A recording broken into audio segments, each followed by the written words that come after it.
Hey guys. As requested for a remake, here is what if Naruto became the pilot of Wing Gundam Zero. While alive, many believe that time will heal all wounds. In death, you will get the chance to meet all those that you love that have passed away before you did. For one man, either of these sayings are true. Hit like and subscribe if you like this one, and also please check the author in the description. Let's start. We are pain, that's all. We are God.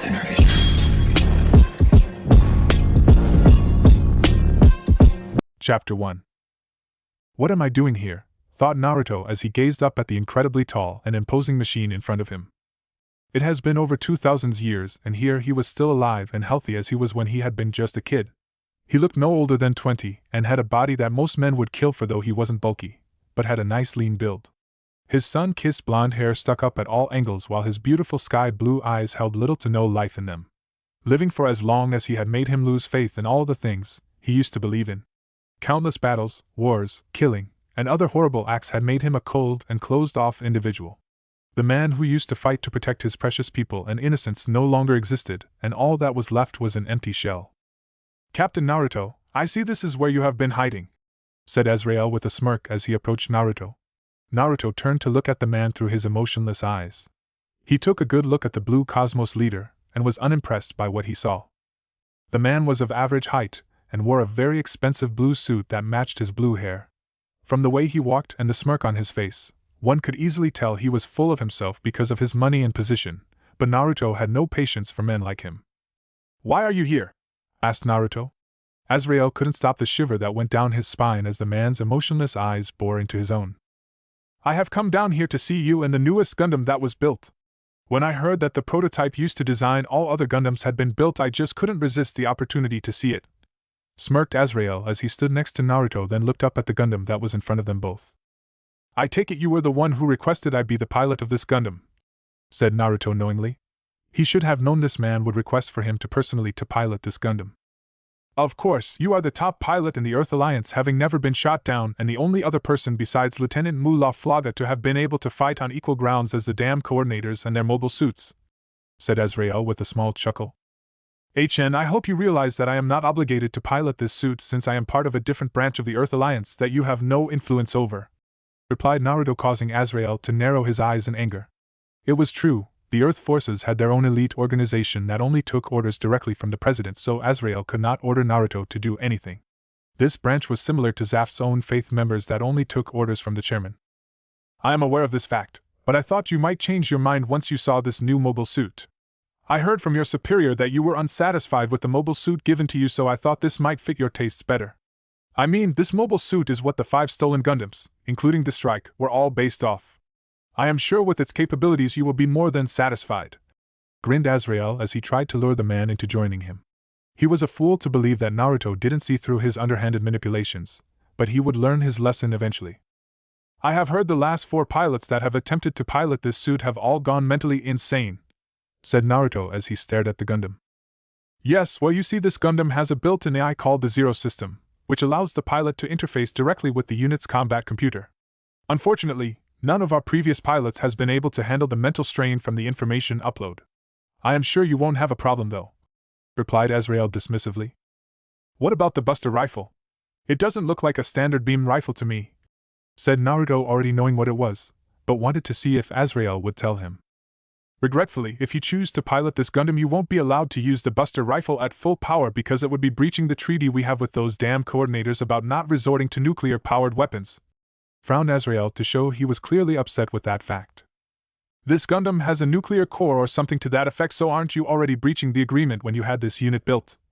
replied Naruto. "Not really, but it is running off energy similar to that to nuclear power. That is why you can't use the prototype Buster Rifle at full power, because those idiots will think it is a nuclear-powered weapon because of the damage it can do at full power, and accuse us of breaching our agreement," shrugged Azrael as he had a glint in his eyes to show he really didn't care if he breached the treaty in some way. "What will my targets be?" asked Naruto, causing Azrael to smile in victory. "We will be heading to Orbi to see if they will join us so that we can use their mass driver, and if they don't agree then we will be forced to use lethal force. Their nation is too much of a threat for us to continue to let them go unchecked like they have been," said Azrael, but Naruto could tell he just wanted an excuse to see this new Gundam in battle. I work alone, so I don't want to have to deal with any of those other pilots of yours because they will just get in my way," said Naruto, causing Azrael to grit his teeth in anger. The Blue Cosmos leader clearly didn't like having to cave to the demands of others, but knew he didn't have much of a choice if he wanted to gain Naruto's help. "Fine, but you better not fail," demanded Azrael, but took a step back in fear when Naruto's eyes narrowed upon him. "In 2 days I will be ready to test the unit's fighting capabilities, so have the Forbidden and Raider here by then. In order to test out the true capabilities of this Gundam, I will need to fight against other Gundams," said Naruto. That sounds like an excellent idea, and it will allow me to see what those other units are capable as well. I will have them transferred here immediately, then once you are done testing the Gundam we can head to ORB," smiled Azrael. "By the way, the name of this Gundam is Wing Zero, but feel free to change it if you want," shrugged Azrael before taking his leave. "Wing Zero," muttered Naruto as he went back to staring at the Gundam. If his friends and family could see him now, they would probably be extremely disappointed in him, since he was taking orders from a man no different than Orochimaru. Looks exactly like it does from Gundam Wing, but not Endless Waltz. Captain Wilson had served in the military his entire life, which was reflected in his lifestyle and attitude. He was known to be a strict man, and despite him being slightly short in stature, he had an air about him that people seemed to fear and respect. If there was one thing he hated, it was insubordination, but as of lately he had been questioning the military's actions, especially after what happened in Alaska once he received word about the higher-ups activating a Cyclops system. It seemed as if both sides were aiming for total genocide of the other, and if it kept up things would get completely out of control. On top of that, he had to put up with one of the most arrogant and spoiled brats he ever had the displeasure of meeting, Lord Azrael, leader of Blue Cosmos. The man was seriously getting on his nerves with his cocky attitude, but there was little he could do since the man outranked him. He would have continued to curse the man, but his thoughts were interrupted when the person he was waiting for arrived on the bridge of his carrier. "Captain Uzumaki, it is good to see you again," said Captain Wilson as he nodded at the man. Naruto Uzumaki was probably the man he respected more than anyone else because even though the man was extremely cold and distant, he was someone you could count on in a tight spot. The man had saved his and many others' lives countless times in battle, which is one of the reasons most people looked up to him. "Captain Wilson, you wish to speak with me?" asked Naruto with the same emotionless look in his eyes that he always had. The young man never showed any emotion and was always so cold that it made Captain Wilson along with many others wonder what happened to him in his past. Whatever happened to him most have horrible because nothing ever affected the man. "Yes, I wanted to tell you that those 3 special mobile suits of Lord Azrael have arrived, and I was to inform you that you will be having a test run against the Forbidden and Raider at 1400 hours, said Captain Wilson calmly. It would be best if you keep at least a few miles away during the fight at all times. From the reports I have read on those pilots, they don't care much for exercising restraint even while allies are around, said Naruto with a slight frown before his face became neutral again. I was not aware of that, but it doesn't surprise me that these pilots of Azrael are uncontrollable since the man believes he is better than everyone else, frowned Captain Wilson. He wasn't worried about Naruto reporting him for bad-mouthing his higher-ups because the man didn't really care what people said and didn't waste his time on such trivial matters. I would think you would be more worried about fighting against them. If they are as reckless as you say, then I doubt they will hold back against you even if it is a spar, said Captain Wilson as he looked at Naruto curiously. They won't hold back. I have no doubt that Azrael told them to go all out against me, replied Naruto. I take it you aren't bothered by this fact?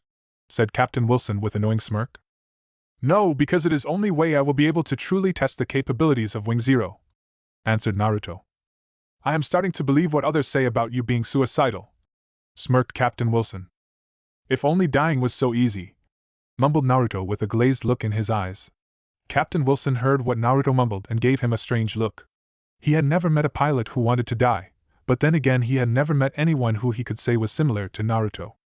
Good luck, and I look forward to see you making fools of Azrael's men, chuckled Captain Wilson. Naruto just nodded his head at the man before taking his leave since he needed to be prepared for his fight. Hanger. I still can't believe we are wasting our time fighting against some rookie pilot and his new mobile suit when we could be doing better stuff, scowled Clotho as he started up his mobile suit. Who cares, just so long as this pilot proves a challenge before we kill him, then it doesn't matter who it is, smirked Shunny as he got into his mobile suit. They didn't get to say anything more when Azrael appeared on their screen with his ever-constant smirk. Now remember, boys, I don't want you to hold back because I want to see if this new mobile suit is as powerful as it looks or it was just a waste of money, said Azrael before cutting his connection with them. Let's do this. laughed Shunny as the sides of the carrier opened up. Clotho and Shunny both recognized a small blip on their radar and realized their new opponent was already waiting for them, so took off at full speeds towards their target. It wasn't long before both pilots reached their intended target, as it calmly waited for them while floating in the air. "This is it, I knew this would be a waste of time," growled Clotho as he prepared to draw his main weapon, which was a large spiked ball that could crush opposing enemy warship and carriers. "Let's see how long this mobile suit can last," laughed Shunny before drawing his large scythe and charging right at the Gundam. Clotho wasn't about to let him have all, so drew his beam rifle and started to fire at the unknown mobile suit. "Show you me your power, Wing Zero," thought Naruto as he went into action and dodged the beam shots while charging at the Forbidden. "You're dead," laughed Shunny as he swung his scythe downward, but his eyes narrowed in anger when Wing Zero used its shield to block it before he could complete his swing. "Foolish," muttered Naruto as he delivered a right kick to Forbidden's chest that knocked it away. He was about to continue his assault, but was forced to dodge right as a large spiked ball passed through the space he was just occupying. "Damn, he's fast," cursed Clotho as his weapon retracted back to its original length, and he started to shoot at Wing Zero. Wing Zero easily dodged the shots, but was soon put on the defensive when the Forbidden started its attack upon it again. The Forbidden transformed into its close combat mode, where it had now two large green panels protecting the upper arms, and these two large black things were coming out of each side of the chest. Naruto was almost caught off guard when the Forbidden fired its beam weapon and watched, as it seemed to bend in a curve. He didn't get much time to think of a counter as a large spiked ball was headed straight for his cockpit. "Die, bastard!" yelled Clotho, but his eyes widened in shock as Zero quickly drew a beam saber from its right wing and used it to destroy his weapon.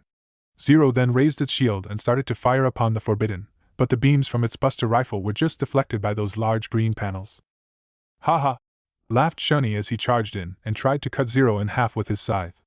Naruto managed to dodge out of the way in time, but quickly raised his shield to the right to deflect the beams fired at him from the raider. The raider started to fire upon Zero relentlessly without allowing it any room to counter, while the Forbidden started fire its own special beam at Zero. "You'll pay for destroying my weapon," growled Clotho as he transformed into his mobile armor and started to use the two plasma cannons to fire upon Zero. Thought Naruto as he was forced on the ropes. He wasn't able to get close enough to use his beam saber against the Forbidden because the raider kept firing upon him. The Forbidden and raider were doing a good job at keeping him from mounting an offensive attack, but his luck was just about to change. "It's all over," smirked Clotho as he had Zero in his sights, but right as he was about to fire he was forced to dodge to the side as Shunny's own beam almost hit him. "What the hell, Shunny? Watch where you are shooting," yelled Clotho angrily. Shunny just continued laughing and completely ignored Clotho as he continued his assault upon Naruto. Naruto's eyes narrowed in anger as he saw the Forbidden attack his own ally and didn't even seem to be bothered by it. He may have changed greatly over the centuries, but seeing someone attack their own teammates still brought up bad memories with him. It was after seeing that he finally decided to try out the Zero system. "Die!" screamed Shunny in glee as he was about to cut Wing Zero in half, but it did a back flip at the last second to dodge the attack. The Forbidden was about to fire its special beam, but couldn't as Zero fired a couple of shots at him with its Buster rifle. Shunny smirked as he deflected the shots, but that second he paused to do that action was a huge mistake because two machine gun armaments came out of the shoulders of Wing Zero and fired at his deflectors. The deflectors were designed to deflect particle or plasma blasts, and not shells, so they were completely destroyed. "Ah!" screamed Shunny as his deflectors were destroyed, and then before he could react he received a powerful kick in the chest from the Zero that sent him crashing into the water below. "You forgot about me, bastard!" grinned Clotho as he came up behind the Zero, but his eyes widened in horror as it ducked under him and used its beam saber to damage its right plasma cannon. With one of its plasma cannons damaged, the raider transformed back into mobile suit form and started to fire at Wing Zero with its beam rifle. Wing Zero used its superior speed to dodge all the shots with ease, and it even looked like it was predicting where Raider was going to fire at next because no movement was wasted. "This can't be happening," gasped Clotho in fear, as Wing Zero was soon right in front of him with its beam saber raised above his head. Naruto was about to merely disable the Raider like he did the Forbidden, but he was forced to use both of Zero's legs and kick off the Raider right before a familiar particle beam passed through the space both Gundams were occupying a second ago. "You are going to die for what you did, bastard!" screamed Shunny as his eyes showed unconcealed rage. He started to fire recklessly at Naruto, and if he didn't stop he would end up killing his own partner who had barely dodged the last shot. "Stop moving!" yelled Shunny hysterically. What he didn't know was that Naruto had had enough of him. Naruto quickly discarded his beam saber and drew his buster rifle from out of his shield. He aimed right at the Forbidden's cockpit before firing 2 shots at the Gundam, but it merely used its thrusters to go right above the shots. "Haha, you missed, Dash!" started Shunny before his eyes widened in horror as a 3rd shot came at him from inside the shield. He didn't even get a chance to scream as the shot tore right through his cockpit and obliterated him. The Forbidden floated in air for a second with a hole right through the chest before exploding in a shower of debris. "HN," said Naruto emotionlessly before raising his left arm to show a 2nd buster rifle in the shield. He then brought both halves of the rifle together to form one large rifle that he now held in his right hand while his shield remained in his left. "Shani!" sputtered Clotho with wide eyes, but didn't get to say more on the matter when Azrael appeared on his screen and ordered him to return to the ship right away. Naruto slowly came out of his cockpit and used the grappling line to get to the ground. He hit the ground and looked up to see Azrael and Captain Wilson waiting for him. Azrael had a look of glee on his face, which was surprising because most would think he would be upset that he lost one of his new mobile suits. "That was absolutely incredible. It seems Wing Zero is more powerful than I originally thought, especially with you as the pilot," smiled Azrael, as he knew now they had the perfect weapon to destroy the coordinators.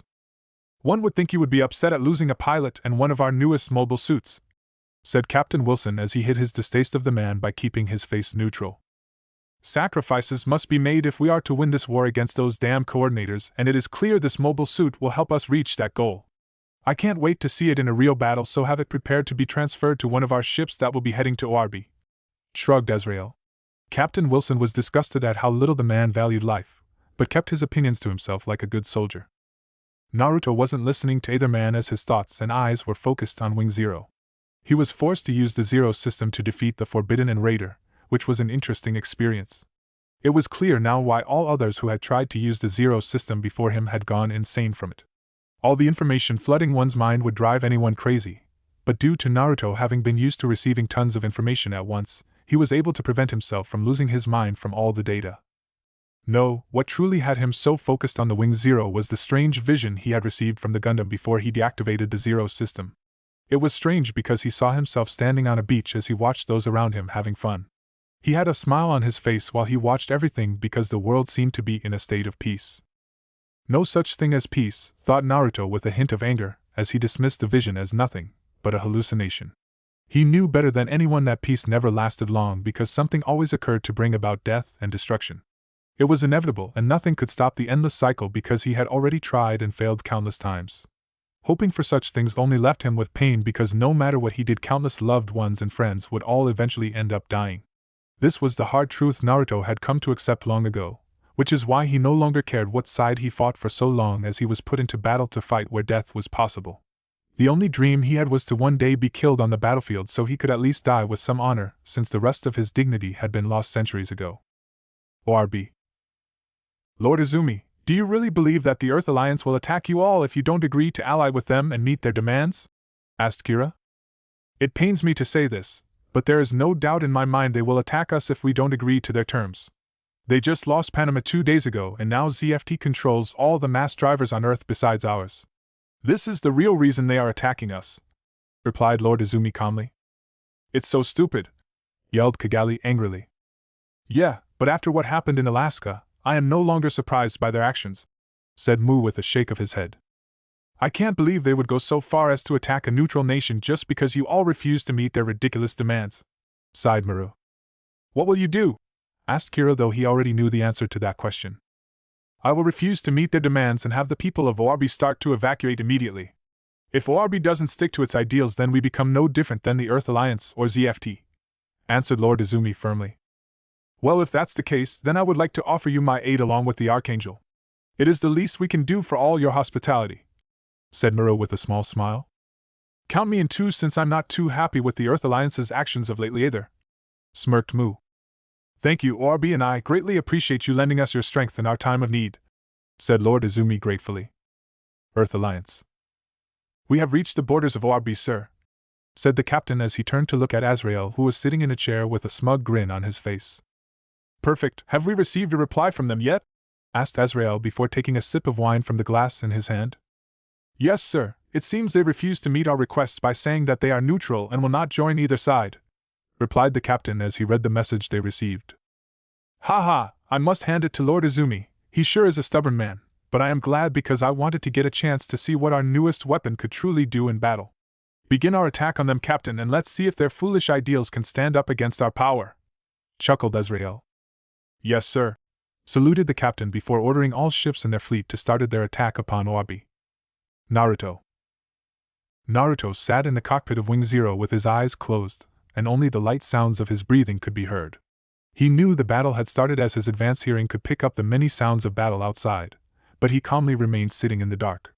The immortal man had lived so long that the sounds of battle no longer fazed him in any way. In fact, what is worse was that the sounds seemed to comfort him, as they were one of the few things that had remained constant in his long life. What a dreadful thing to be able to feel most comfortable when humanity was engaged in a life-or-death struggle. Captain Uzumaki, you are cleared to launch, said a tech over the intercom, causing the man's eyes to open slowly as his machine came to life. The darkness that he enjoyed so much started to slowly disappear as light slowly bled into his cockpit and showed him the massive battle that was occurring. Wing Zero launching, said Naruto as he launched off the panel before transforming in mid-air into his mobile armor mode. He then took off at high speeds towards the front line of the battle. The Archangel was on the front lines along with the rest of ORB fleet, while the Freedom and Strike helped take out the enemies on the mainland. Fire the main cannons, ordered Captain Ramius as she kept her eyes on the battle and tried to keep her crew alive. Captain, I just got reading of 4 high-powered plasma blasts heading towards, said Sai with a hint of fear. Evade, yelled Captain Ramius just in time. A plasma blast passed right through the space they were right in, but the 3 small ships near them weren't so lucky and were completely destroyed. What the hell could have done that? Gasped Mura with wide eyes before they hardened, as she needed to stay focused as the battle was still going on. Ma'am, we have unknown entity approaching, but it seems to give off the same reading as a mobile armor, said Mirialia before bringing up the picture on the screen. Captain Ramius's eyes narrowed as she looked at the mobile armor, but soon ordered for evasive measures as it started to fire upon them. Several of the shots came real close to hitting the ship and caused the crew to grip their chairs as the ship shook from the explosions. No way, it is a mobile suit, yelled Sai as he watched it transform and took aim directly at the bridge. The crew's eyes widened in shock as it raised its shield and fired at them, but they sighed in relief when Freedom appeared in front of them and deflected the blast using its shield.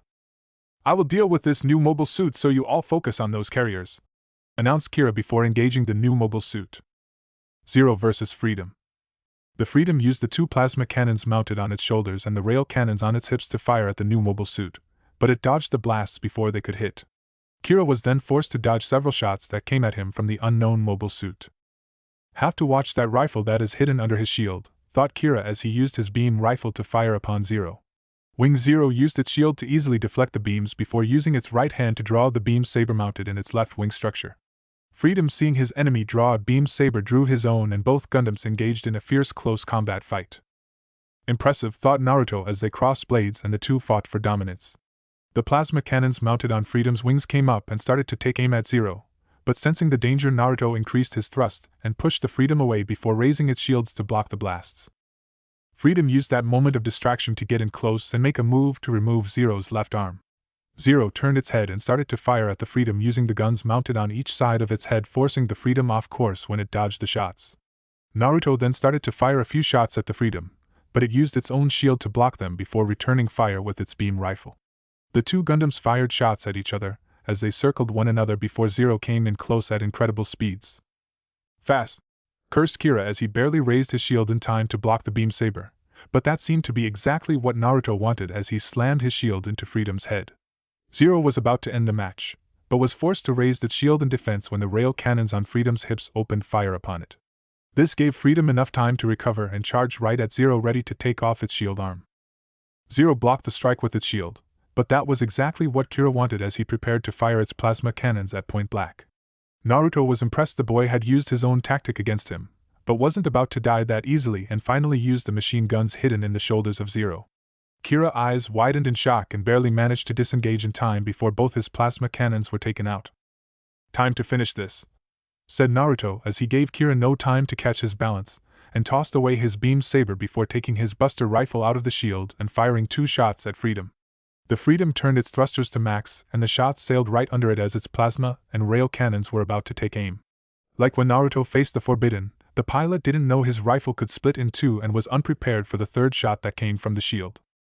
Kira's eyes widened in horror as he saw the plasma blast heading straight for him and knew he wouldn't be able to dodge in time. Someone must like him though, because a red mobile suit appeared in front of him and deflected the blast with its own shield.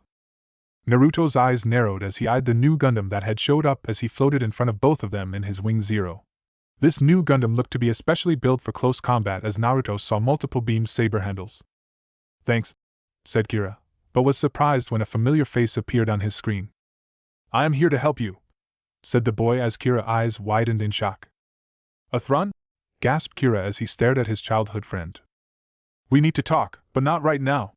Right now we have more important matters to deal with," said a Thrun as he was referring to the mobile suit that flying directly in front of them. "Right," agreed Kira as his eyes hardened as he prepared to fight next to a Thrun to take out this new mobile suit that was able to match the abilities of his own. The Justice and Freedom dodged to the side as Zero started to fire upon them both, using both halves of its Buster rifle to do so. A Thrun quickly drew his twin beam sabers and connected them to form one large beam before charging at Naruto. Zero dodged the Justice's strike, but that seemed to be their plan as he came under direct fire from the Freedom's plasma and rail cannons. Naruto managed to raise his shield just in time, but lost the right half of his Buster rifle in the Freedom's blasts. He quickly jettisoned the second beam saber from the right wing mount and caught it firmly his right hand before activating it in time to parry the Justice's blow. "These two seem to work well together," muttered Naruto as he was completely on the defensive for the past 2 minutes. The only thing that was saving his life was his lightning-fast reflexes and Zero's incredible speed. He couldn't keep this up for much longer or he would be destroyed. Luckily, the Earth Alliance signaled a retreat, which caused the Justice and Freedom to stop their assault on him. "We'll meet again," thought Naruto before transforming into his mobile armor and taking off back to his ship. A Thrun and Kira just watched him go with looks of apprehension in their eyes because that man had just fought against them both and managed to hold his own. Anyone who could fight against their two Gundams at once without any help was something to watch out for in the future. "I can't believe you spent the entire battle fighting some unknown mobile suit," yelled Azrael unhappily. "It was no ordinary mobile suit. It was able to keep up with Zero with little difficulty and had incredible firepower at its disposal. There was also a second suit that showed up that was almost able to match my own suit in speed," said Naruto, not in the least bit intimidated by the man. "Interesting. To think that there are two suits out there able to keep up with your mobile suit is nothing short of amazing. I wonder if it was ORB who built them or someone else," muttered Azrael thoughtfully. "Captain Uzumaki, the repairs to your Gundam will be done shortly," saluted a tech before Naruto dismissed him with a nod of his head. "I want you to capture one of these new mobile suits, but it doesn't matter which one. If you can't, then destroy them, but make sure you don't completely destroy them so we have something to salvage," grinned Azrael before leaving the hangar.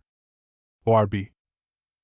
Kira and Athron were sitting next to each other, as they had just finished talking with one another, and had finally reconciled about everything that had happened between them.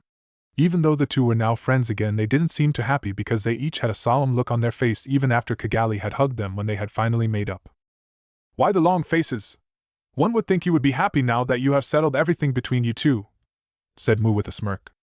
"In the battle today, we faced a new Earth Alliance mobile suit and whoever was piloting it was extremely good," said Kira with a slight frown. "He was able to hold us both off without taking any real damage," said Athrun, causing Mu to raise his eyebrow because he knew how good the two kids were. "If I were you, I would take this time to rest since the Earth forces are still out there and will probably attack again real soon. You will need all the rest you can get if this new mobile suit and pilot are as good as you say," said Mu seriously. Kira and Athrun seemed to relax a bit after hearing that because he was right and they would need all their strength if they met that pilot again. "I think it is time to finish this useless nation off," said Azrael with a smirk as the captain looked at him in surprise. "Sir," replied the captain, "I want you to give the order to attack, and this time I want this stupid nation and its foolish ideals to burn to the ground," ordered Azrael. "Yes, sir," said the captain before relaying the orders. The Earth forces was again started to deploy their weapons against the nation of ORB. They didn't even try to negotiate with them even though ORB had been sending them constant messages, which Azrael didn't bother to answer. Battle. "Where are you two?" thought Naruto as he fired upon 2 more ORB ships before flying off, not even bothering to watch as they were destroyed. He was just about to head down towards the ground to help push back the ORB forces when he dodged to the side in order to avoid being hit by multiple blasts that came at him from the Freedom. Naruto returned a couple shots at the Freedom before quickly jettisoning the beam saber in the right wing. He caught the beam saber, activated it, and raised it above his head all in one quick motion as he crossed beams with the Justice that had tried to come at him from above. The Zero pulled back and let momentum carry the Justice past him before going to kick him the back, but was caught off guard when Fatum Pack that was usually attached to Justice's back hit him right in the stomach. The Freedom appeared on the far right side of Zero and fired all its weapon upon the mobile suit. Naruto, thinking quickly, grabbed the Fatum Pack before it got out of the way and used it as a makeshift shield to protect it from the full brunt of Freedom's attack. His plan worked, and he quickly threw the pack away from him just as it exploded in a shower of debris. I have no choice, their teamwork has gotten even better, thought Naruto before activating the Zero system, and information instantly started to flood his mind. Come on, Kira, said Athrun as he drew his twin beam sabers and charged at Wing Zero with the intent of finishing this fight quickly. Kira just nodded his head before taking aim and firing again at Zero so that if it dodged it would be in the perfect spot for Athrun to engage it. Zero dodged the shots just like Kira and Athrun planned, but just as Justice was about to take off its right arm, but Zero caught Justice's arm in his right hand while its back was to the Justice. Athrun's eyes widened in shock before he groaned in pain as Zero's left elbow slammed into his head and forced him to lose his grip on his beam saber. The Freedom was coming at Zero from the front while it was still holding the Justice's right arm, but barely got out of the way in time as Zero started to fire upon it using the beam rifle in its shield, which was in its left hand. While Freedom was veered off course, Zero lifted its legs before slamming them into Justice's chest and then pushed off the mobile suit at amazing speeds. Kira barely had any time to respond as it moved back just in time to avoid being cut in half, but its shield was caught in the swipe and was cut in half. Zero inclined its head slightly and started to fire right at Freedom's rail cannons, which it managed to destroy the one on the left hip before turning around to block the shots fired at him from the now recovered Justice. Kira, we need to do something or he is going to get by us, panted Athrun as he barely dodged the beam strike from Zero, but wasn't able to dodge the spinning kick to his chest. I know, said Kira as he went down to help Athrun out, but both boys stopped when they received a signal from the Archangel to pull back. They were surprised when they noticed that Zero had stopped attacking them just as they received the signal. A second later, a man with sun-kissed blonde hair and cold blue eyes appeared on their screen. You allowed me to retreat, so I am returning the favor, but next time we meet I will not stop, said the man before closing the link. Athrun and Kira watched in surprise as the Zero transformed into its mobile armor form and went down to help the rest of its forces break through the last line of defense. Let's go, Athrun, this retreat is an order from Lord Izumi himself, so it must be important, said Kira before taking off towards the meeting area. Athrun just nodded his head before following his friend. I can't believe that old fool destroyed the mass driver, yelled Azrael in anger. They had managed to take over ORB, but it was pointless now that the mass driver was gone since that was the main reason for attacking it. We have been ordered to head over to Victoria and help with the operation to reacquire the mass driver there, said the captain. Very well, I guess it doesn't matter so long as we acquire a mass driver. Besides, we did finally get to destroy this foolish nation, and that is good enough for me, shrugged Azrael as he calmed down and smoothed out his expensive suit. Let us be on our way then, because I wish to get to space as soon as possible so I may acquire one of those spectacular new mobile suits, smirked Azrael. Yes, sir, said the captain before ordering all ships to turn around and make haste to Victoria. Chairman of Plants. Chairman, it seems the Earth forces were successful in reacquiring Victoria and have launched a large amount of their forces into outer space, said Commander Rao. That is nothing new since we already knew they would probably get Victoria back, but what I want to know is if there has been any word from Athrun, said Chairman Zala as he turned to look at Rao. I am afraid not, sir, but you did give him a highly classified mission. He is probably afraid to contact anyone in fear that the transmission will be intercepted, said Rao as he inwardly smirked. Everything was going according to his plan, and soon humanity would be judged properly. I want you to keep an eye out for him and continue to try to contact him, then report back to me immediately. Is that understood, Commander? Ordered Chairman Zala. Yes, sir, I will contact you immediately if I hear any word from him at all, bowed Rao before leaving the man's office. Victoria. So this is the new ship that has been built, impressive, said Azrael with that cocky smile of his. Naruto quietly followed besides the general and Azrael as he observed the new ship of the Earth Alliance. It was designed after the Archangel and has many of the same capabilities, and the person assigned to captain of this ship even used to be part of the Archangel before it turned traitor, said the general as they boarded the ship to find several members of the crew waiting for them in a military fashion. A beautiful woman with short purple hair and exotic purple eyes stepped forward and saluted the trio. Lord Azrael, Captain Uzumaki, I would like to introduce you to Captain Nato Bajirul, said the general.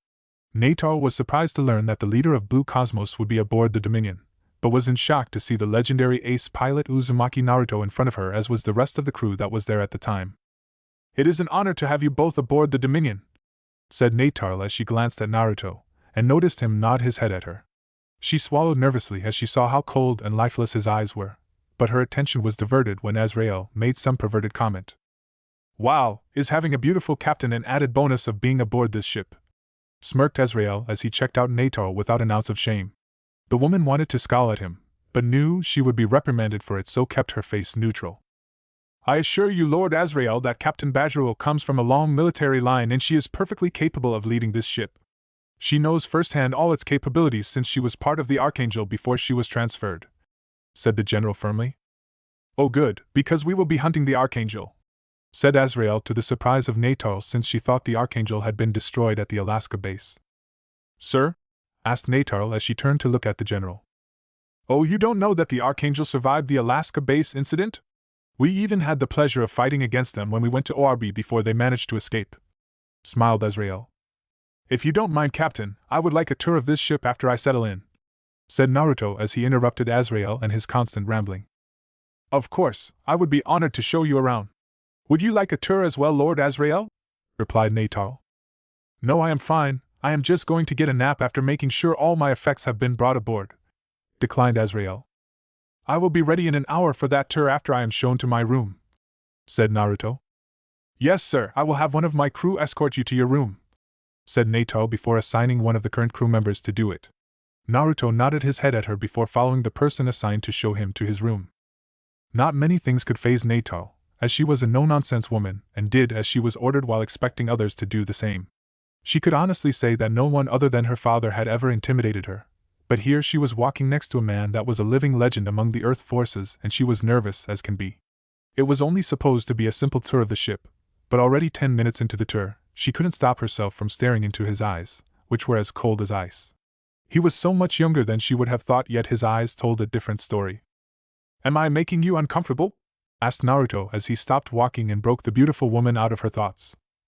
"No, I am sorry, but I just couldn't believe how young you are," blushed Nato before recomposing herself. "Don't let my looks deceive you, I am older than I look," said Naruto as he gazed into the woman's eyes. She couldn't stop the shiver that went down her spine as those beautiful yet cold blue eyes stared into her own, and seemed to be looking into her very soul. "I am sorry if I offended you, I won't let it happen again," said Nato firmly.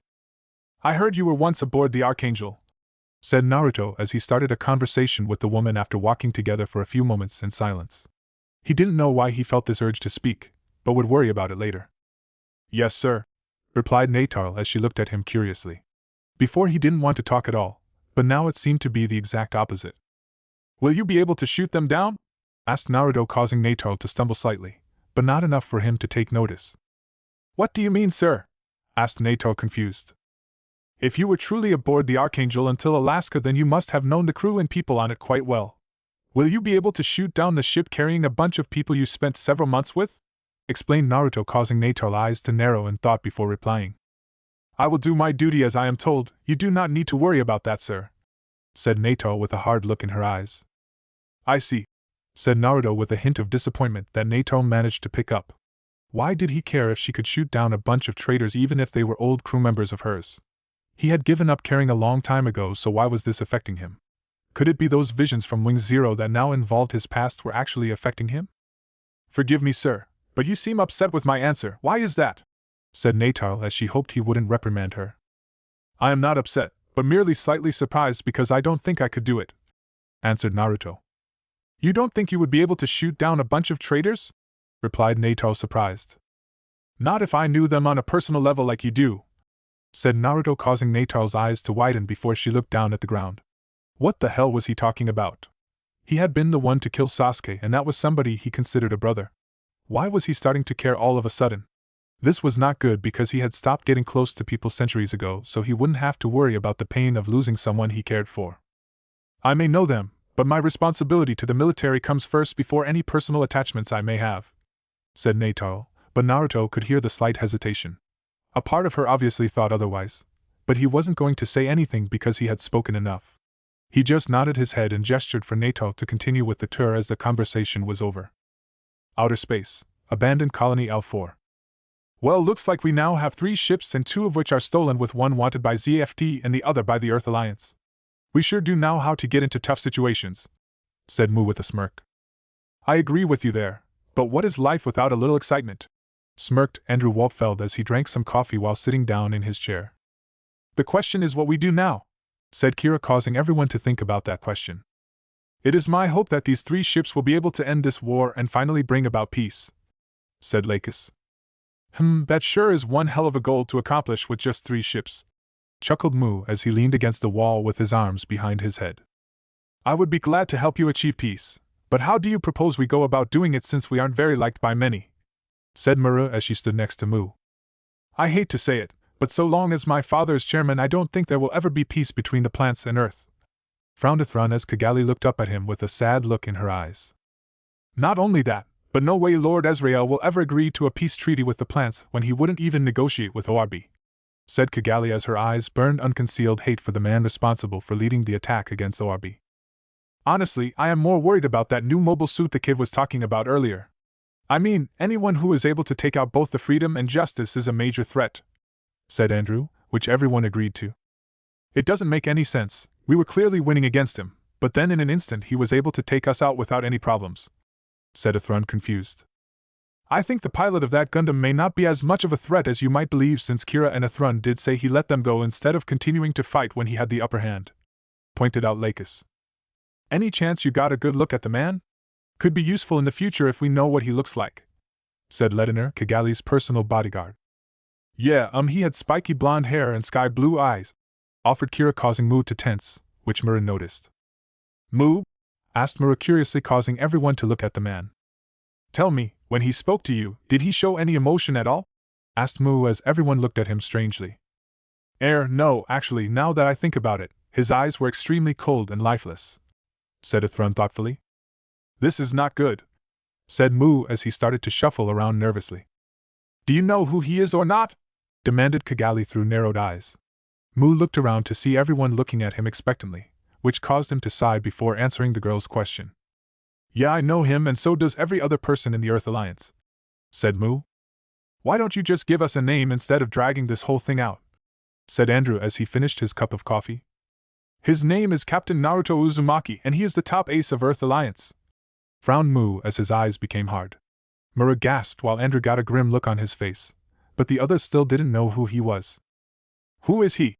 Asked Kigali, confused. His name sounds familiar, said Athron as he tried to remember where he had heard that name before. Naruto Uzumaki is probably the most dangerous man I have ever faced in battle, including you, kid, said Andrew with a hard look in his eyes. Kira was surprised by that comment because he had almost killed Andrew, and did kill his lover, so who could be worse than him? He is responsible for almost all of the Earth Force's victories against CFT before those new Strike Dagger mobile suits were put into mass production. I have never seen him in action, but I do know that he is the first natural to be able to pilot a mobile suit to the same level and degree as a coordinator, explained Maru. I remember hearing my father speak with several council members concerning someone by the name of Uzumaki. They were very worried about his abilities and how he was one of the few naturals who had successfully taken out multiple Jin units, said Lakis, surprising Kira and Athron. I believe the strike was originally meant to have been made for his use, said Mu. Have you ever fought besides him? Asked Kira curiously. Yeah, once, but the thing was I barely did any fighting, and the same goes for the others who were there as well. I have never seen a mobile armor do the things he could do with it, answered Mu as he remembered that particular battle clearly. I fought against him once as well, back in the desert when he used a modified Skygrasper to fight. He took out 3 of my Busuyuis before sending us a message that he was only passing through and not there to fight, but he would take out anyone else that continued to fire upon him. If I hadn't been there personally and seen what he did, I probably would have thought he was too arrogant for his own good, but he has skill in spades, said Andrew as he got another cup of coffee. He doesn't seem like some cold-hearted bastard if he sent you a message like that, so why does he work with Azrael? Asked Kigali. I would like to know the answer to that question as well, said Lakis with a slight frown on her beautiful face. Well, if I had to give a reason, I would say it is pretty much the same reason that Natal had for doing things, which was why she always upset. He does it because he is a good soldier and follows the orders he is given, shrugged Mu.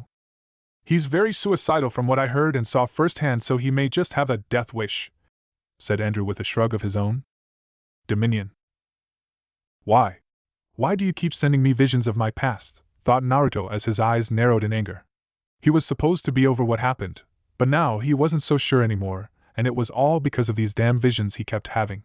They were visions of him when he was happy as he spent time with his friends and teachers.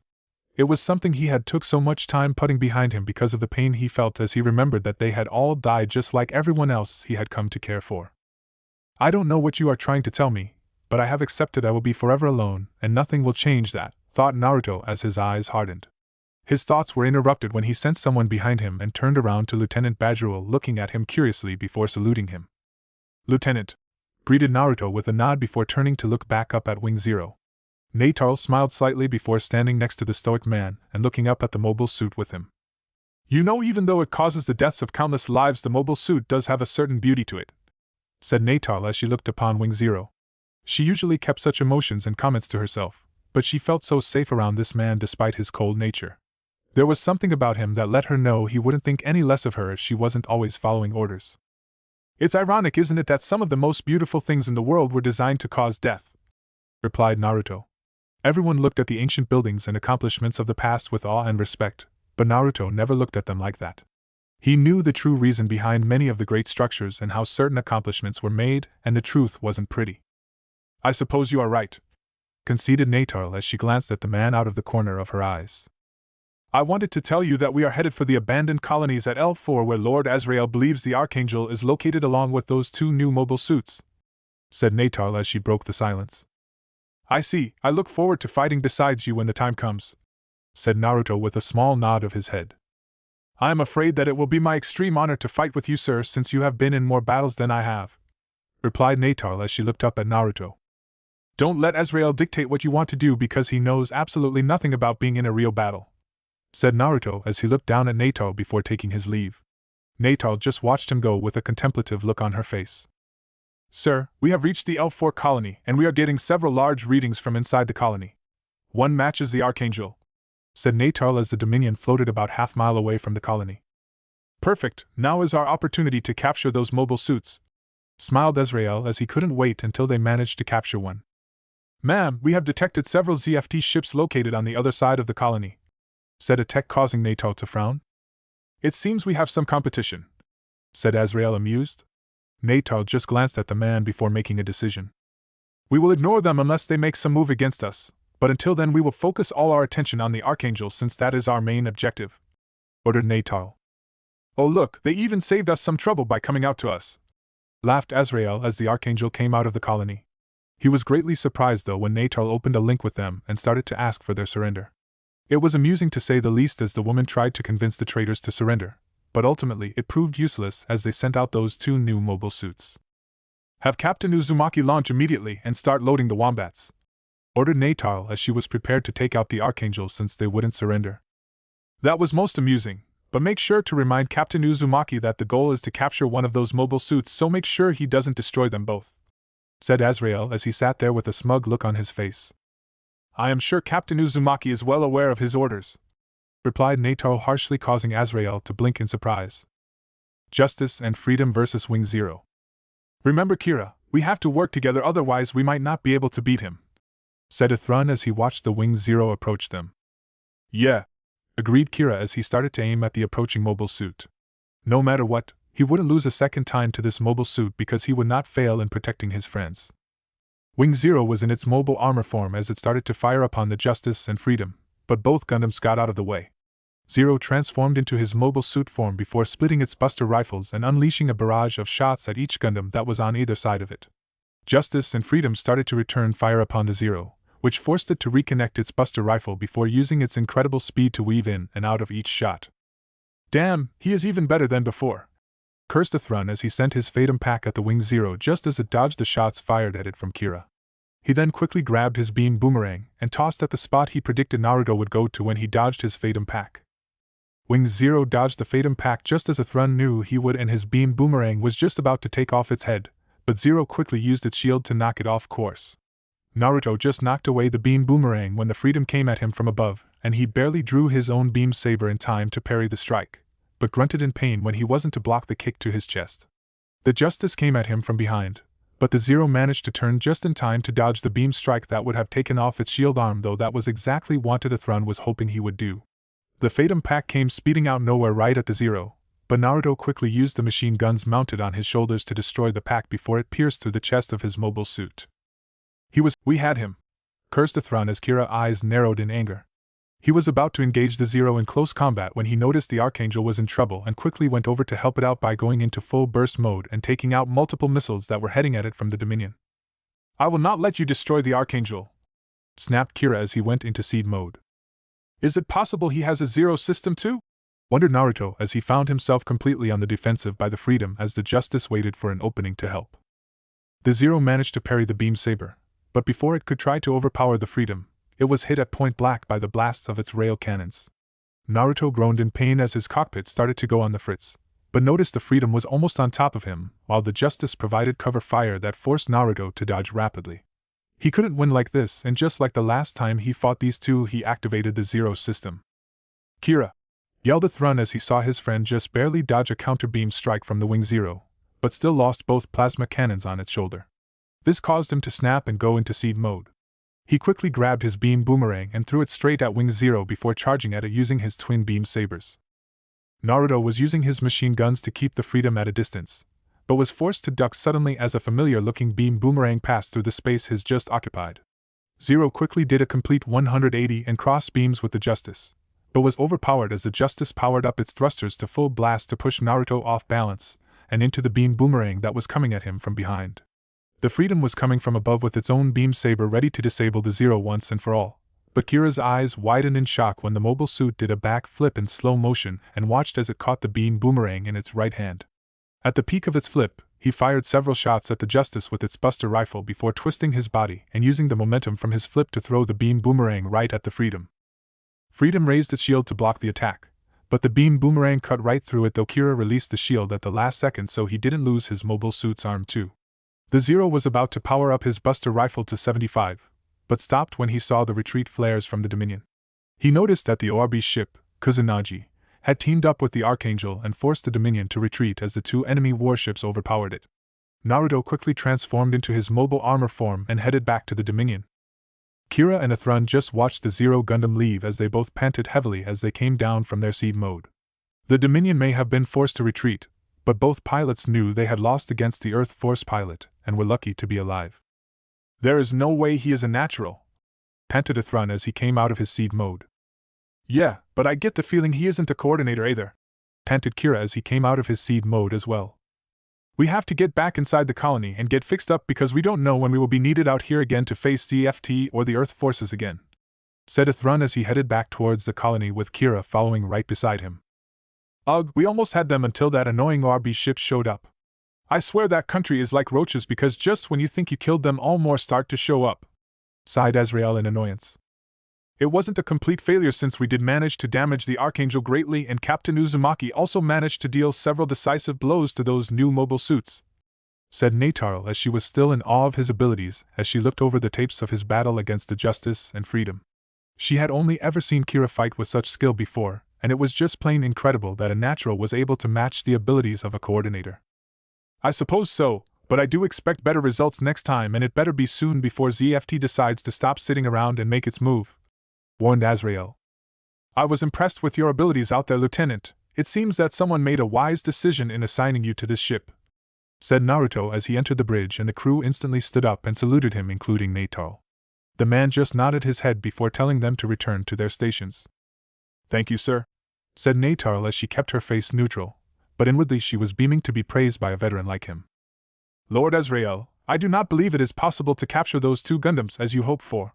Their abilities complement each other perfectly even if the pilots don't seem to have much team training because with each battle their coordination gets better," said Naruto as he turned to look at the arrogant man. "Then we will have to find a way to split them up, won't we? It shouldn't be too hard since you did say their teamwork wasn't that great, so I am sure you could use the Zero system to analyze a way to effectively split them up," smirked Azrael. He didn't see the heavy glare Nataro was sending him from the way he was talking down to Naruto like that, but it was doubtful it would have bothered him much even if he did. If you want detailed information on their fighting capabilities, then I can supply you with that information right now since the Zero system has fully analyzed their capabilities. The only thing I wouldn't be able to tell you is what they are using as a power source," said Naruto. "That is the key to everything though, isn't it? Because knowing what powers these unique mobile suits is what I truly want to know," smiled Azrael as he rested his head in his hand. Nataro was about to ask him why it mattered so much, but a small glance from Naruto told her to remain silent. "I see, then I will see what I can do in learning about what power source those two units are using," said Naruto with a small nod at Nataro before leaving the bridge. "Sir?" saluted Nataro to Azrael before leaving the bridge to go speak with Naruto. It didn't take her long to catch up with the stoic man, and she started to calmly walk next to him. "You wish to speak with me, Lieutenant?" said Naruto as he glanced at the woman. "Yes, I was curious as to why you take orders from Lord Azrael when you don't fall under his jurisdiction, and it is clear you don't care too much for him," said Nataro with a slight frown because she knew if she had as much freedom as Naruto she wouldn't let someone like Lord Azrael override her own authority. "You don't care much for him either from what I can tell, yet you still do as you're told," replied Naruto. "I don't have a choice, he is my superior, but he is not yours," argued Nataro with a slight narrow of her eyes. Naruto stopped walking and turned to face Nataro with a cold look in his eyes that sent a shiver down his spine. Flashback. "Why?" cried Naruto as he cradled the hug of a beautiful girl with smooth, silky black hair. Her pale eyes stared up at him lovingly before she coughed up some blood, and one could easily tell she was on the verge of death. "I wanted to, it was my choice," coughed the girl as life started to fade from her beautiful pale eyes. "Hinata-chan, why didn't you just agree to their demands? You didn't have to die," cried Naruto as tears fell down from his eyes in streams. The girl smiled painfully at him as she reached out a hand and wiped away one of his tears, which made him cry harder. "I was always told I didn't have a choice, that my destiny was already set for me. I truly believed that until I met you and saw how you constantly fought against such things as fate and destiny. I'd rather die free than be chained to others my whole life. I love you, Naruto-kun, please, never give in to fate and stay free," smiled Hinata before giving him one last beautiful smile as she fell into an eternal slumber. "No!" howled Naruto as his eyes bled red and crimson chakra started to surround his body as hate rolled off him in waves. That night was a night no one would ever forget because it was the day Naruto slaughtered every Hyuga from the main branch, leaving only Hinata's sister, Hanabi, alive. It was the day where he started to lose faith in humanity, and his eyes started to lose the light they were so well known for. End flashback. Nataro watched worried as Naruto gripped his head in pain, but backed up when he seemed to recompose himself before looking at her with a strange look in his eyes. "Your life is your own, never let anyone else tell you how to live it," muttered Naruto before leaving a confused Nataro behind. What did he mean by that, thought Nataro as she thought about the words that Naruto had just said to her. Zaft. "Damn that boy, he could ruin all my plans, but I won't let him," thought Rao angrily as he flew out of the colony. He had hoped revealing Mu and Kira's true past would have broke the boy, but his plan had failed as Mu had protected him before he could kill him. "Captain," said Rao as he opened a link with his ship. "Yes, Commander?" replied an older man as he appeared on Rao's screen. "I want you to put the girl from the Earth Forces in the escape pod and launch her towards the Earth Forces ship, then I want you to engage the Eternal and its allies," ordered Rao to the confusion of the captain. "Sir?" started the captain, but stopped when Rao yelled at him angrily. "Do not question me and do it now," ordered Rao angrily before closing the link. That girl needed to deliver that disc to the Earth Forces, otherwise his plans for humanity would fail. Battle. The ZFT forces were trying to take down the Kusanagi and Eternal, while the Archangel was engaged with the Dominion. They were all at a stalemate at the moment, since the Freedom and Justice were both busy fighting the Wing Zeros, so they couldn't really help with the escape of their ships. "Kira, we need to help our ships get out of here or we are finished," grunted Athrun as he crossed beams with Naruto. Wing Zero was forced to break their stalemate as several blasts passed through the spot it was just in. "I know, but if we don't deal with this Gundam first, then it will attack the ships," cursed Kira as he dodged several blasts from Zero's own Buster rifle. Justice and Freedom were about to continue their attack when a female's voice came in through one of their links that Kira instantly recognized. "Kira, someone help me please, I have a key here that will help end the war," yelled Flay in a panic as her escape pod floated through space. "A key to end the war? There is no key to end wars," frowned Naruto, but before he could re-engage the Justice and Freedom, Azrael appeared on his screen. "Captain, I want you to recover that pod and bring it to the ship right away," Consider this a direct order to finally destroy those 2 new mobile suits so long as you get me whoever is in that pod," smirked Azrael before closing the link. Naruto's eyes just narrowed before he activated the Zero system as he saw the Freedom was headed towards the pod as well. "Kira!" yelled a Thrun as he saw his friend speed towards the spot, but didn't get a chance to help him when Zero used his moment of distraction to cut off his left arm and kick him away into the distance. Kira heard his friend's scream of pain and turned around to see the Zero heading straight for him after having taken care of the Justice. Kira was still so worried about Flay that his movements were sloppy and Zero ducked under his beam strike before taking off his right hand in one clean swipe. The Freedom was like a sitting duck as Zero raised its shield arm and fired a shot at point-blank range that took off Freedom's head. "Ah!" screamed Kira as his cockpit went haywire while the Zero sped off and picked up Flay's escape pod. His eyes widened in horror as he realized the Zero was heading back to the Dominion with the pod and was about to give chase, but was restrained by the Justice's good arm. "No, Kira, we are in no condition to give chase," yelled the Thrun as he held his hysterical friend back. Kira just started to scream in anger before slamming his hands down as tears brimmed his eyes. He had once again failed to protect a friend and now she was in the hands of the enemy. The Eternal and Kusanagi had managed to break through the ZFT forces by destroying their main ship. The Dominion had pulled back once Naruto had returned the escape pod to the ship, so the Archangel soon followed its fellow ships off into space. There was only one person truly happy with the outcome of this battle, and that was Commander Rao, as he knew now nothing could stop his plans for humanity. Everything would come to an end soon now that the Earth forces had captured the girl. Lunar Base. "Look at this. This is proof that those damn coordinators have breached the treaty not to use nuclear technology," smiled Azrael as he showed them the date on the file he had taken off the girl Flay. That foolish girl had truly given him the key to end this war, because with this data on N-jammers he would finally be able to convince these foolish people to use nukes against the plants. We could use this technology to fix the nuclear problem on the planet while at the same time gathering more resentment towards ZFT," said a general, causing Azrael to grit his teeth in anger. It was true that ever since ZFT launched millions of those N-jammers into the Earth's surface, radio problems, as long as many other problems had occurred with the economy. This technology could fix all that, but Azrael could care less about that because he just wanted to nuke the hell out of the coordinators. "No, don't you see we could end this war right now? If we attack them, using nukes right now, they will be totally defenseless, and we can crush them in one swift blow. We didn't build all those nukes so that they could sit there and gather dust, so let's use them already," growled Azrael angrily as his eyes burned with an insane glint in them. Many of the other generals did like the idea of ending this war once and for all, which caused the majority to vote on Azrael's plan. "Very well, I will let you come up with a plan on how you plan to finish this war," sighed the president before calling an end to the meeting. Nothing could wipe the large smile off Azrael's face as he would finally get rid of the coordinators once and for all, for their pure and blue world. Naruto was once again standing before his Gundam the Wing Zero as many thoughts crossed his mind.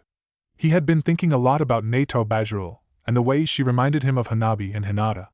The woman came from a very strict military family, which was easily seen by the way she followed orders to the book, going so far that she ignores her own emotions on things. When he looked into her eyes, he could see the inner turmoil that she suffered on a daily basis, and it pained him for some reason. It was just too eerie how much she reminded him of the Hyuga sisters, and every time he was near her, he felt this urge to protect her. These were emotions he had kept locked up for many centuries so that he wouldn't have to deal with the pain of the past, but ever since getting Wing Zero they had been resurfacing again.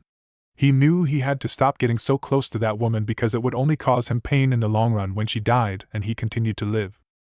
If only the pilots of the Justice and Freedom were more experienced, then maybe he would get his wish to finally die, but like all other great warriors he faced, they just didn't have enough experience fighting compared to him. He did respect their abilities though, because they were able to keep up with him even when he had the Zero system activated, but they were too caring of those around them. This allowed them to get distracted during battle, and those distractions had been costing them their fights against him. Ironic, he remembered when he used to care about what happened around him, but now he could care less, or that is what he told himself. "I wonder what you all would say if you saw me now. Would you be disappointed with me, and could you forgive me for what I have become?" thought Naruto as he stared up at Wing Zero as if it held the answers he sought. His thoughts were interrupted when he sensed someone was spying and glanced over to the corner of the hangar to see a familiar girl watching him from behind one of the pillars. He recognized the girl as the one that was in the escape pod and provided Azrael with that file, which contained complete data on the Justice and Freedom. Her name was Flay if he remembered correctly, and it was almost amusing that she thought she could remain hidden with that blinding reddish-pink hair of hers. It almost reminded him of when he used to love to wear the color orange when he was younger, but he quickly wiped those thoughts from his mind. The girl wasn't doing any harm, so he decided to just ignore her and return to looking up at his Gundam. Elsewhere. "So the meteor system is finally complete, is it?" said Andrew as he sipped his coffee. "Yeah, but it does us little good since we won't exactly be able to use it while we are still hiding," sighed Thrun as he crossed his arms across his chest. "Do we know what the Earth forces and ZFT have been up to lately?" asked Kira curiously. "No, all we know that is Earth has been gathering almost 75 of their remaining forces to their lunar base," replied Andrew as he leaned back in his chair. "I wonder what they are planning," said Kigali with a small frown. "If you asked me, I would say they are planning for a direct attack on the plants, but even they won't be able to accomplish that unless they have some way to get past ZFT defensive base," offered Mu, causing many to think about what he said. "Let us hope that whatever they have planned that we will be able to interfere before it creates more death and destruction," said Leica softly. Kira just smiled slightly before putting a hand on the beautiful pink-haired girl's shoulders to show he agreed with her. Dominion. Nataro was up late as usual going over some data log as she sat in her chair on the bridge of the Dominion.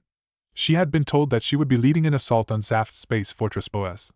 It had surprised her greatly when she had learned of this, and not because she would be leading the assault, but because they were attacking Boaz. That base had yet to be damaged severely in any Earth force assault, and Nataro seriously doubted that they would have any better success. They just didn't have the manpower to lead a successful assault against Boaz, which is why it was called a space fortress.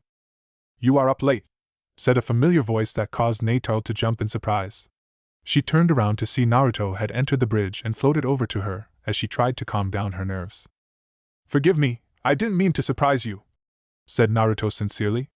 Nataro just waved it off before she saluted the man, since he did still technically outrank her. "It is no problem, sir. I was just going over some possible scenarios for when we reach Boaz in a few days," replied Nataro before clearing her monitor. "I take it you don't know then?" said Naruto, causing the woman to look at him curiously. "I am afraid I do not know what you are talking about, sir," said Nataro as she looked up into his piercing blue eyes.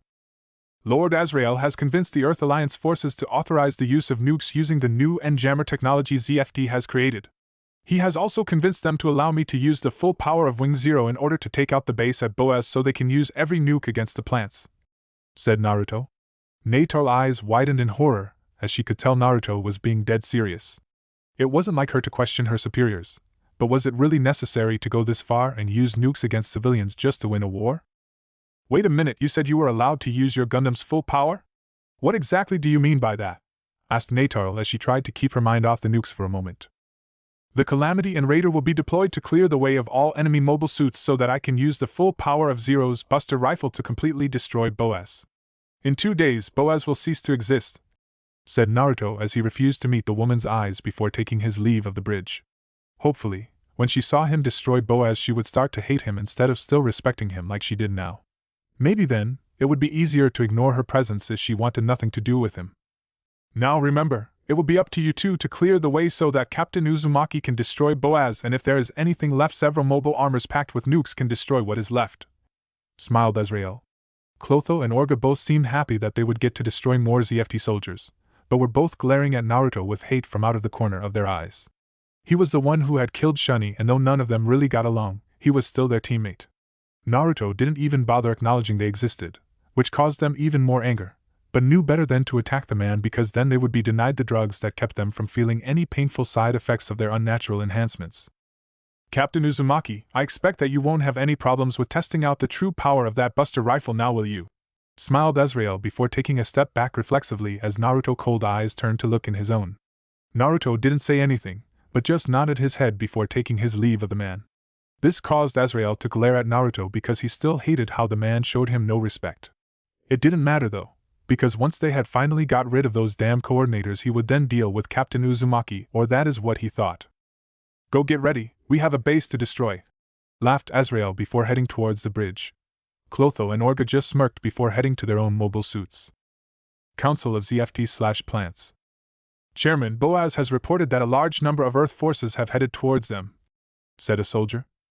"Those foolish naturals and their damn arrogance to think that their superior numbers will overcome us," scowled Chairman Zala as he pulled up the screen and watched as Boaz deployed its own forces. "It seems they are using some new type of mobile suits," said Azalea Jewel, mother of Isaac Jewel, the pilot of the dual Gundam. It doesn't matter, Boaz is a fortress and will not fall to those inferior naturals, said Chairman Zala confidently. Battle of Boaz. These coordinators are pathetic, and I was hoping for a challenge, laughed Orga as he used his cannons to take out multiple ZFT mobile suits. This is too easy, smiled Clotho as he used his mace to take out 2 enemy mobile suits before using his beam rifle to shoot down another 3. The only one who wasn't bragging about their abilities or taking joy in killing a bunch of ZFT forces was Naruto. He had taken out the same if not more mobile suits than both the Raider and Calamity, but knew his real job had yet to come. It was almost disgusting to think about because he would be annihilating an entire base in one shot. This is what made him realize that he truly had become nothing more than a monster, and yet he couldn't seem to care. There was a small clench of his heart, but for the most part, he felt nothing. He only hoped that after he did this that ZFT would hate him so much they would send everything they had after him and not stop until they succeeded in killing him for what he was going to do. In the big picture, it didn't matter whether he fired the shot or not because if he didn't fire then Ezreal would just launch the nukes against the base. With that final thought, Naruto grabbed his buster rifle with both hands and took aim at the space fortress. The ZFT, Earth forces, and the 3 ships that had created an alliance all watched with mixed reactions as Wings Zero fired at Boaz. The beam from his buster rifle passed right through the center of the large space fortress before it started to explode from the inside out. Naruto just watched emotionlessly as Boaz exploded in a shower of debris and didn't even realize that the armor on Wing Zero had started to take on a reddish tint. Boaz had been completely destroyed and hundreds of soldiers of ZFT had lost their life all because of one machine. Naruto's wish was granted, because once news got out that he had destroyed Boaz in a single shot, he had become the most hated man in all of the plants and ZFT. They would not be satisfied until he and Wing Zero were destroyed then burned in hell for what they did. 3-ship alliance, Kusanagi, Eternal, and Archangel. It can't be possible, there is no way one mobile suit can be that powerful, said Kigali in disbelief, as she still couldn't believe at what happened to Boaz. That isn't the only thing we have to worry about, because we just intercepted a message from ZFT saying that they also detected nuclear energy aboard all of the carriers. This means even if Naruto hadn't destroyed Boaz that they would have just launched nukes instead, said Andrew with a grim expression on his face. We need to head to the plants because no doubt that is where they will head to next now that Boaz is gone, frowned Lakis with a worried look in her eyes because she had hoped something like this wouldn't happen. Athron and I will deal with the nukes before we go after that mobile suit, said Kira with a hard look in his eyes. Kira, said Lakis with a worried look in her eyes because she didn't want to see Kira go up against such an enemy for fear of him losing his life. Don't worry, Lakis, this time we will definitely end this war, smiled Kira as he looked at the beautiful girl with a reassuring look in his eyes. Does this change mean that I truly am becoming nothing but a monster?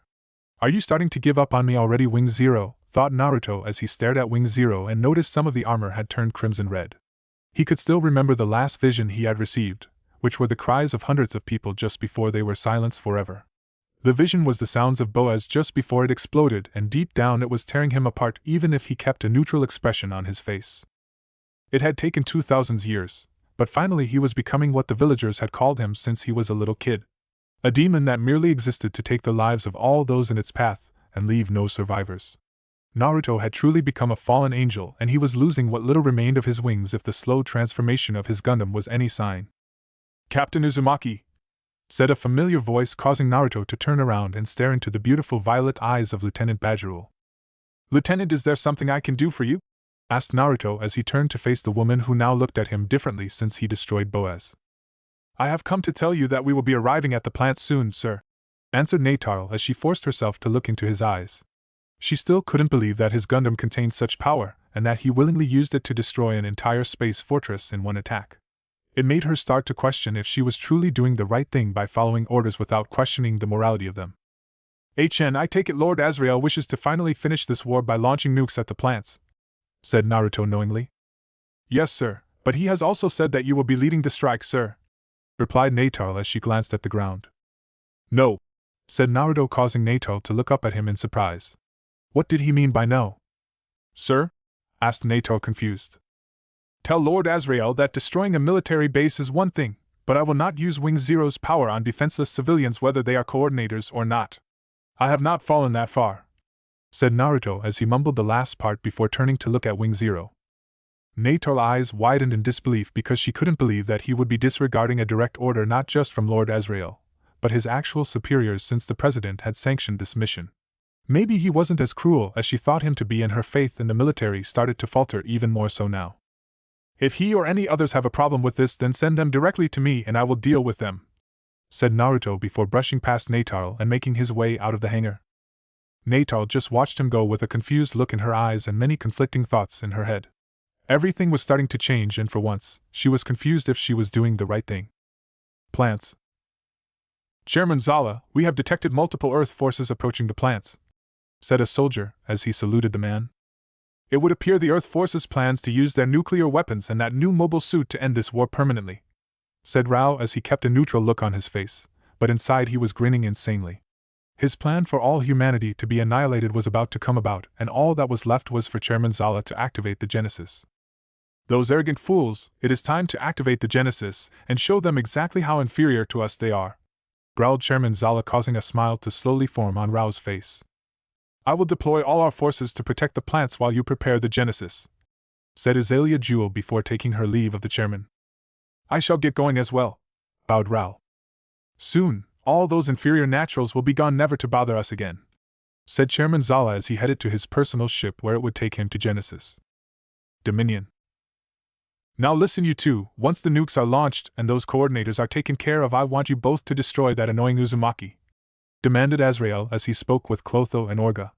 The leader of Blue Cosmos was pissed because Naruto had refused to obey his orders and use Wing Zero's power to wipe out the plants. He was going to teach that arrogant captain that no one denied him what he wanted. Orga and Clotho started to smirk because they had been itching for a good fight and had been wanting to kill that man for quite some time. Their arrogance in their own abilities wouldn't allow them to accept anyone could be better at piloting a mobile suit than them, which is why they were happy to get the chance to kill Naruto. It would be the perfect chance to prove they were better than that stoic man who never bothered to acknowledge their existence. "Can we use any means necessary to kill him?" asked Orga with a glint in his eyes. "Yes, but make sure you do after the nukes are launched, that way no one will notice a single mobile being destroyed because their attention will be focused on the destruction of the plants," smiled Azrael. "Sounds good to me," smirked Clotho, as he couldn't wait to have some revenge against the man who had humiliated him and killed Shunny. The three men were so wrapped up in what they were discussing that they didn't notice that their whole conversation had been overheard. The person quickly headed to the hangar where they knew Captain Uzumaki was at to warn him of the danger he was in. It didn't take the person long to find Naruto as he was staring up at his Gundam like he usually was doing during the day. No one really understood why he spent most of his time staring at his mobile suit, and they probably never would because no one was brave enough to dare interrupt the man. "Captain Uzumaki," said a female voice, causing the said man to turn his head to look at the girl. "Yes, Ms. Ulster?" replied Naruto as he stared at the girl through emotionless blue eyes that made the girl shift her feet nervously. "It's Flay, and I heard something that I think you should know," said Flay as she tried to remain calm, but Naruto's eyes made her nervous because it was like he was staring directly into her soul. "What is it?" asked Naruto, though he really didn't care since he doubted it was that important.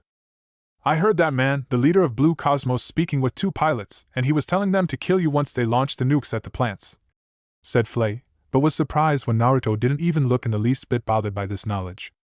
"I see. Was there anything else?" replied Naruto as he turned to look back up at his Gundam. "Aren't you worried?" argued Flay as she looked at the man in disbelief. "No, but it might be wise to keep this knowledge to yourself since you could be targeted if someone found out you knew what you know," warned Naruto before taking his leave of the girl to prepare for the final battle. Second Battle of Jachin-Do. "Ha ha, da you weak bastards!" yelled Clotho as he took out several Jin with a large grin on his face. "Remember the plan, idiot," smirked Orga as he used his plasma cannons to take out multiple ZFD mobile suits. Yeah, I know," replied Clotho as he glanced at their target out of their corner of his eyes. Not too far away from them, Wing Zero was being attacked by a huge amount of ZFT mobile suits, but was easily destroying them all. It seemed they all wanted the chance to take out the man responsible for destroying Boaz, but if only they knew how futile their attempts were. The duel, thought Naruto before using his shield to block several missiles from the stolen Gundam. "You bastard, you will pay for what you did to Boaz!"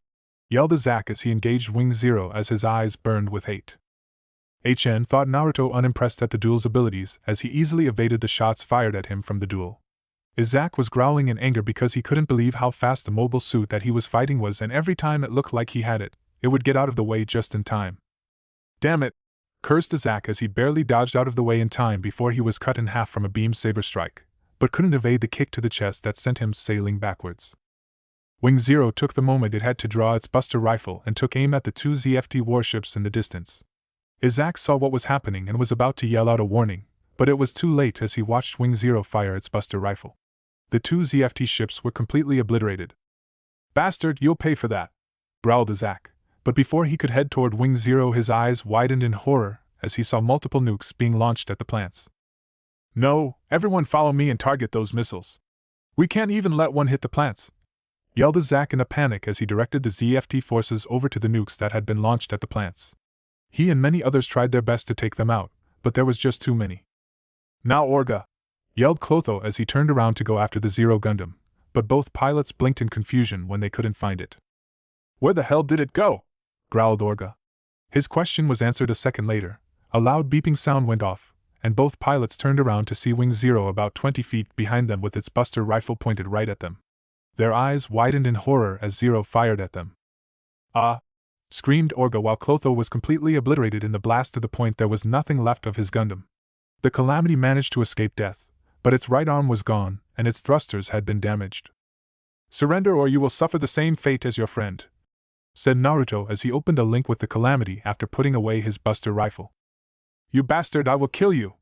yelled Orga as his eyes burned in rage before he started to fire upon the Zero recklessly.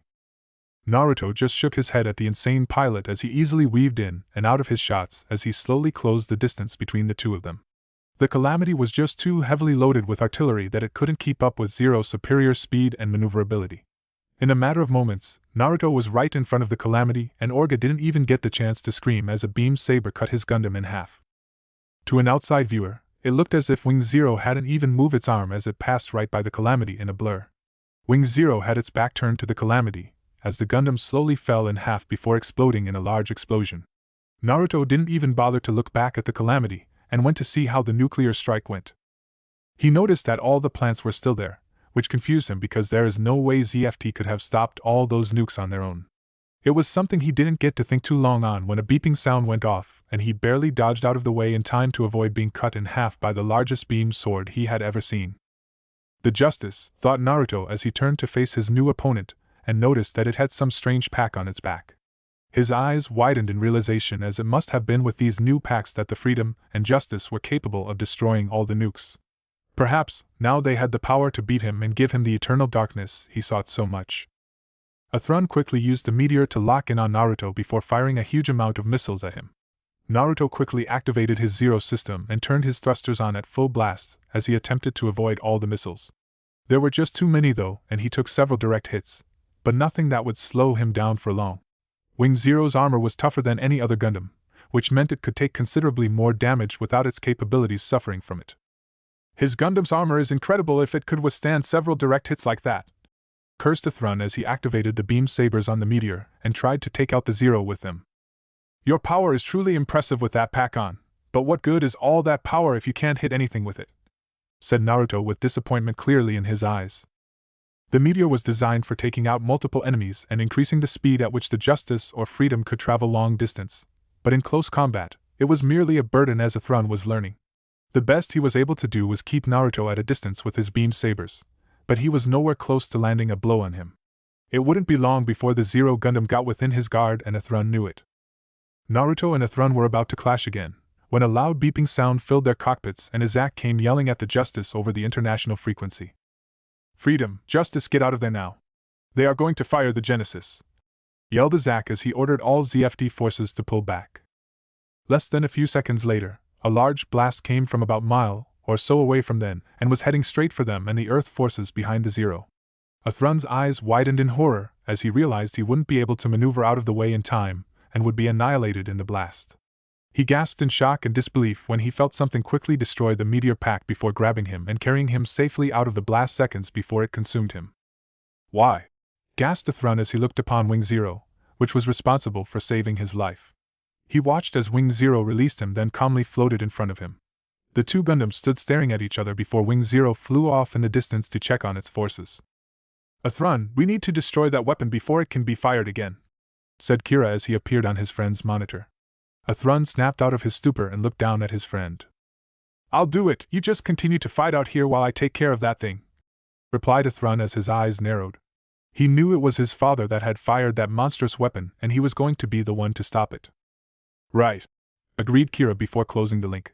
Athrun glanced one more time in the direction of which the Zero Gundam took off before heading off towards Genesis. Naruto was heading back to the Dominion because it was clear that the Earth forces were going to lose this battle and war if they didn't retreat. He still didn't know why he had saved the Justice from being destroyed. Something about the way the Justice and Freedom fought seemed so familiar that he couldn't just let them be destroyed so carelessly. They, like him, deserved to die in a battle like a true warrior, and not by some random blast. His thoughts were interrupted though when the Zero system alerted him to several approaching enemies, which caused Naruto to quickly raise his shield to block a blast coming from a familiar-looking Dragoon system.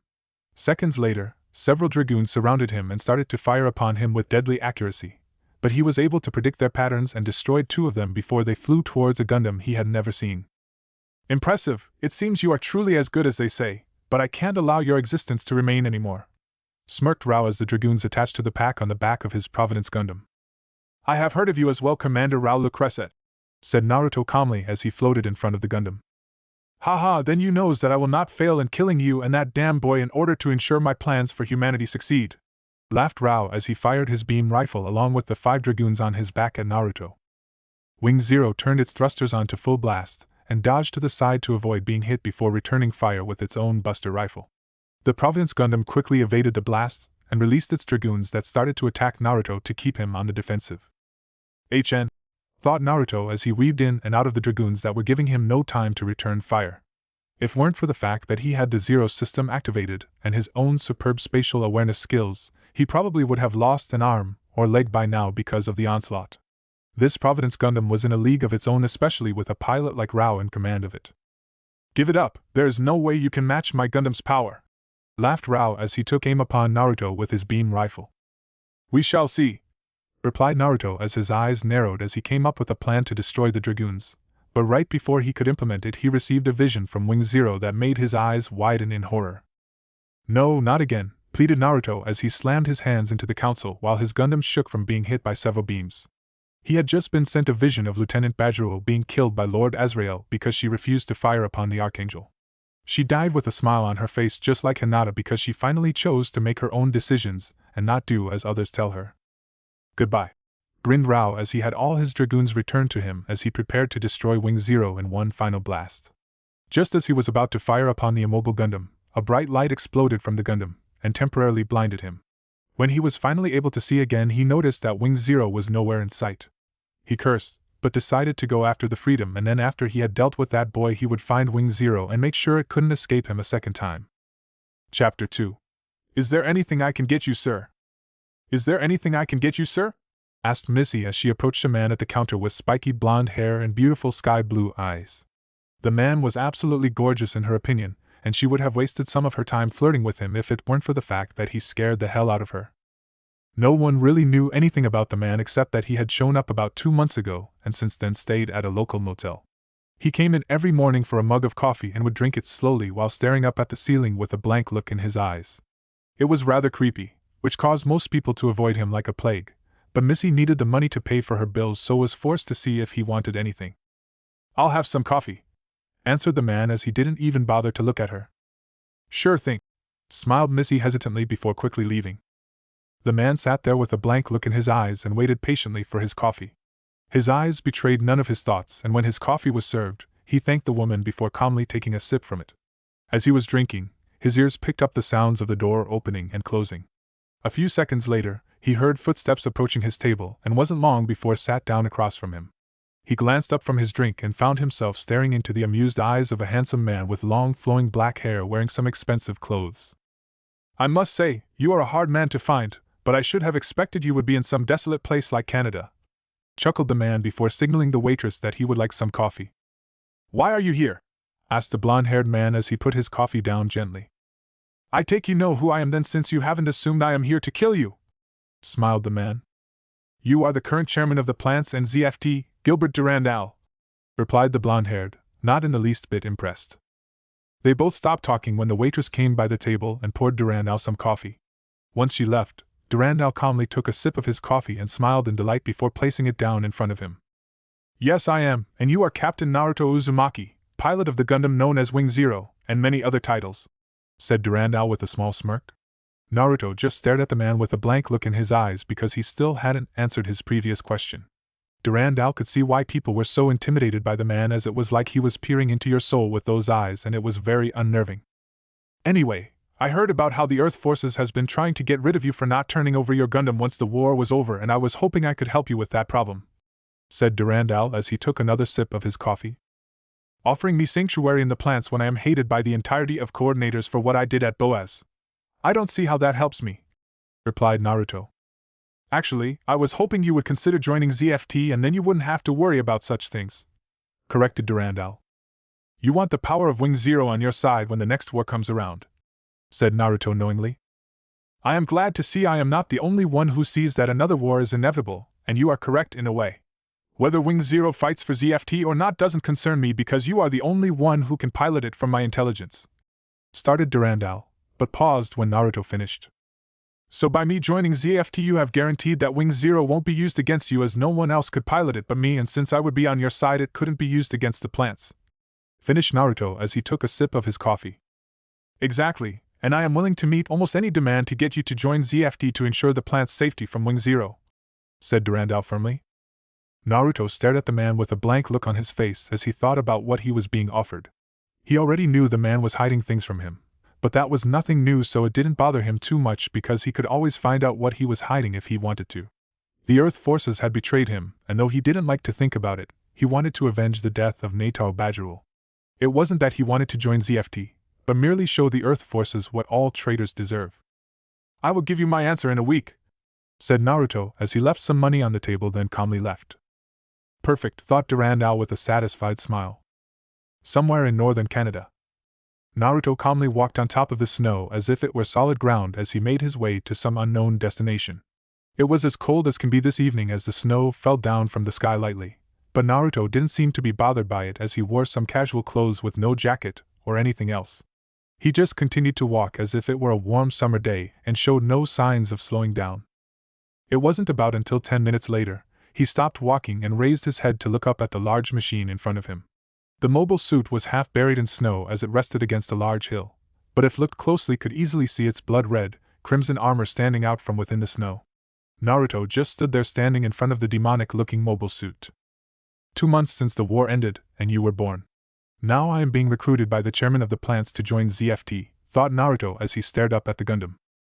Tell me, Epyon, has my desire to fight increased because of you, or are you merely a representation of what my own selfish choices have turned me into, thought Naruto. The Gundam just stared back at him through the same lifeless look that he always held on his face. Perhaps, this change was inevitable. I guess it doesn't really matter, as another war will be coming soon and together we will fight. Let us hope this time that there is someone out there to give us a challenge, said Naruto as he walked towards the Gundam. His destiny was to live forever and fight in numerous wars, one day seeking an opponent that would be able to beat him. He only hoped that this next war provided him with the challenge he sought so much. Chapter 3. Naruto looked out over at the city of Armory 1 and couldn't deny that it truly was a beautiful sight. Naruto looked out over at the city of Armory 1 and couldn't deny that it truly was a beautiful sight. Even though he was in space, he had always enjoyed the natural beauty and smells of nature. It was good to see that even though countless wars had ruined Earth beyond comprehension, that there were still some people out there willing to recreate the once beautiful atmosphere of Earth. Too bad they weren't doing it down on Earth, and merely doing it to make their colonies look beautiful. He didn't get to appreciate the sight any further when the elevator stopped, and he turned away from the beautiful sight. Calmly, he made his way past the secretary and entered the temporary office of Chairman Durandal while he stayed at Armory 1. The chairman looked up and smiled when he realized who it was that entered his office. Commander Uzumaki, it is good to see you. I hope the past week here has been to your satisfaction, smiled Chairman Durandal. Naruto was dressed in red and black ZFR uniform that was customized designed just for him. On the right collar was a small pin that let all ZFT personnel know that he was a member of Faith. Chairman, you wish to speak with me? Said Naruto as he stood in front of the man. Yes, I was hoping you could give me your honest opinion on what you think of the new mobile suits being put into production, said Durandal as gestured for Naruto to have a seat. The Gundams or the new Zaki units? Asked Naruto as he took a seat in one of the comfortable chairs. Durandal smirked at that because if there was one thing about Naruto that he respected was his insight. The chairman had no doubt that Naruto could easily find out anything he wanted to, but instead merely did his duty and nothing more. I was hoping you could give me your opinion on the new Gundams put in production, answered Durandal as he leaned back in his chair. They are all powerful mobile suits, but because of how they are built they each have a weakness that I am sure you know all about, replied Naruto. Yes, I am aware that the Gaia, Abyss, and Chaos each have a very exploitable weakness, but I do wonder what you think of the Impulse. I have great hopes for that mobile suit, smiled Durandal with a gleam in his eyes. The Impulse is no different than the Strike except it uses a different power source. I believe both mobile suits are a liability in battle, said Naruto to the surprise of Durandal. Why do you say that? Asked Durandal curiously.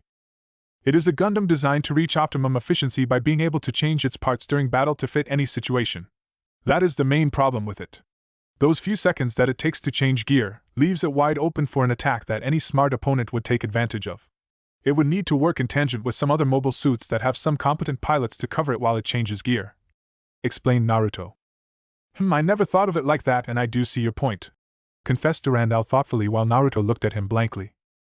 Gundam Epyon has a weakness in that it has no long-range capabilities, though its incredible speeds and maneuverability do make up for it, said Naruto as he finished evaluation of the Gundams. Yes, I have received several requests from certain factions wishing to study your mobile suit. Not that I can blame them since your Gundam is obviously different from any other Gundam I have seen, said Durandal with a small smile. If you wish to see its capabilities, then prepare a real-life battle simulation in space and I will show what it is capable of. If it is just my own abilities you worry about, then assign me a Zaku and I will use that instead for the simulation, said Naruto. I take it you know about the meeting I had about 2 days ago with several of the members of the board, chuckled Durandal. If they really want me dead that badly, then give them the opportunity. If they should succeed or fail, they won't be able to bother you anymore because you gave them the chance, said Naruto. You could always change your appearance and take on a different name like I first suggested, smiled Durandal. I don't hide from anyone, replied Naruto as his eyes narrowed slightly and Durandal backed off a bit. I understand, I just wish we didn't lose so many fine soldiers, sighed Durandal as he remembered the many assassins Naruto would bring in, but they would always use a poison on themselves before they could be interrogated. I will look for a proper mobile suit while you schedule the battle simulation, said Naruto as he got up and left the office. Durandal watched him go with a contemplative look on his face. It was the middle of the night, and all the lights in the colony were out. At first look, it would seem all was quiet, but to the trained eye, one could vaguely make out a group of men breaking into one of the hangars. Sir, we are in, whispered one of Special Forces' men. Good, let's hurry up and destroy this mobile suit, then we will go after that damn natural pilot, replied the leader with a large grin on his face. The others just nodded with a determined look in their eyes as they all snuck into the hangar undetected. It didn't take them long before they were all standing in front of a demonic-looking Gundam. They stared up at it in anger because they knew who piloted it, and still couldn't believe the man had been allowed to come anyone near the plants, let alone join ZFT. Get the explosives and set them to go off in 5 minutes, said the leader. All he received was silence, which caused him to front as he turned around and his eyes widened in horror. He started to back up in fear as he stared into the emotionless sky-blue eyes of Commander Uzumaki, and all around him lay the unconscious bodies of the Special Ops members. Surrender, said Naruto as his eyes bored into the man. Damn you, you are nothing but a monster, yelled the leader as he grabbed his machine gun. Just as he pulled the trigger, a large mechanical fist came between him and Naruto, much to his shock. You should have surrendered, said a voice from behind him before he felt a chop to his neck. Thank you, Epyon, nodded Naruto as the Gundam's arm returned to its side. He then started to gather up the unconscious Special Ops soldiers. This had to be the 10th or so attack on him, or his Gundam, since he had arrived at Armory 1. It was kind of sad how the coordinators believed that their enhanced genes would give them an advantage against him. Reminded him of the many clans he had faced in his past who thought they were better due to their own special gifts. Some people would never learn that true strength and power was earned, not given to you at birth. ZFT Council. Chairman Durandal, letting this man join the ranks of ZFT is absolutely ridiculous. I don't know what you were thinking of when you decided to make this decision, but it was highly foolish of you, said one of the generals as his eyes burned in anger. I have to agree with him. He is responsible for the destruction of Boaz and countless soldiers who fought for ZFT. Don't you think once people start to realize who he is that others will start to question your sanity? Said a woman as she peered over at Durandal. I know it may have seemed I made a completely irrational and hasty decision, but I believe with him on our side we are much safer than if he were to rejoin the Earth forces. You saw what the destructive power he wielded when he was our enemy, so it makes much more sense to have him as an ally," said Durandal calmly. The other council members may not like to admit, but what he said was the absolute truth. The man was a major threat to them during the Blood Valentine War, and they really couldn't afford to have him as enemy again. "If it will make you happy, he has agreed to participate in a real-life battle simulation. He is willing to go up some of our best pilots, and won't even use his Gundam if it will appease you all. I am sure he will even go so far as to allow the pilots to go for killing blows against him, while he will limit himself to only immobilizing his opponents," smiled Durandal as he knew they would jump at this opportunity. He really had to thank Naruto for the idea because it would get them off his back permanently. "How do we know we can trust him to keep up his end?" asked the general from earlier. "Fine, but I want our best pilots," said the general with a smirk. He planned to pick their best pilots along with the newest models to make sure that this Naruto Uzumaki didn't survive this simulation. "Good, I will have it scheduled a week from now, and I will allow our current ZFT trainees watch the fight so they can learn something about live combat," smiled Durandal as he got and left the room. "I do hope you put on a good show, Naruto. I look forward to what you can do," thought Durandal with a smirk as he headed towards his office. Armory 1, Gundam Epion Hangar. Naruto was sitting in the cockpit of Epion with the Zero system activated as he looked over the many possible mobile suits there were. Unlike with the Earth forces, ZFT were first to design mobile suits, so they had a much larger selection to choose from. Using the Zero systems, he was able to receive detailed information on each mobile suit in a matter of seconds and had narrowed his choices down to 2 mobile suits.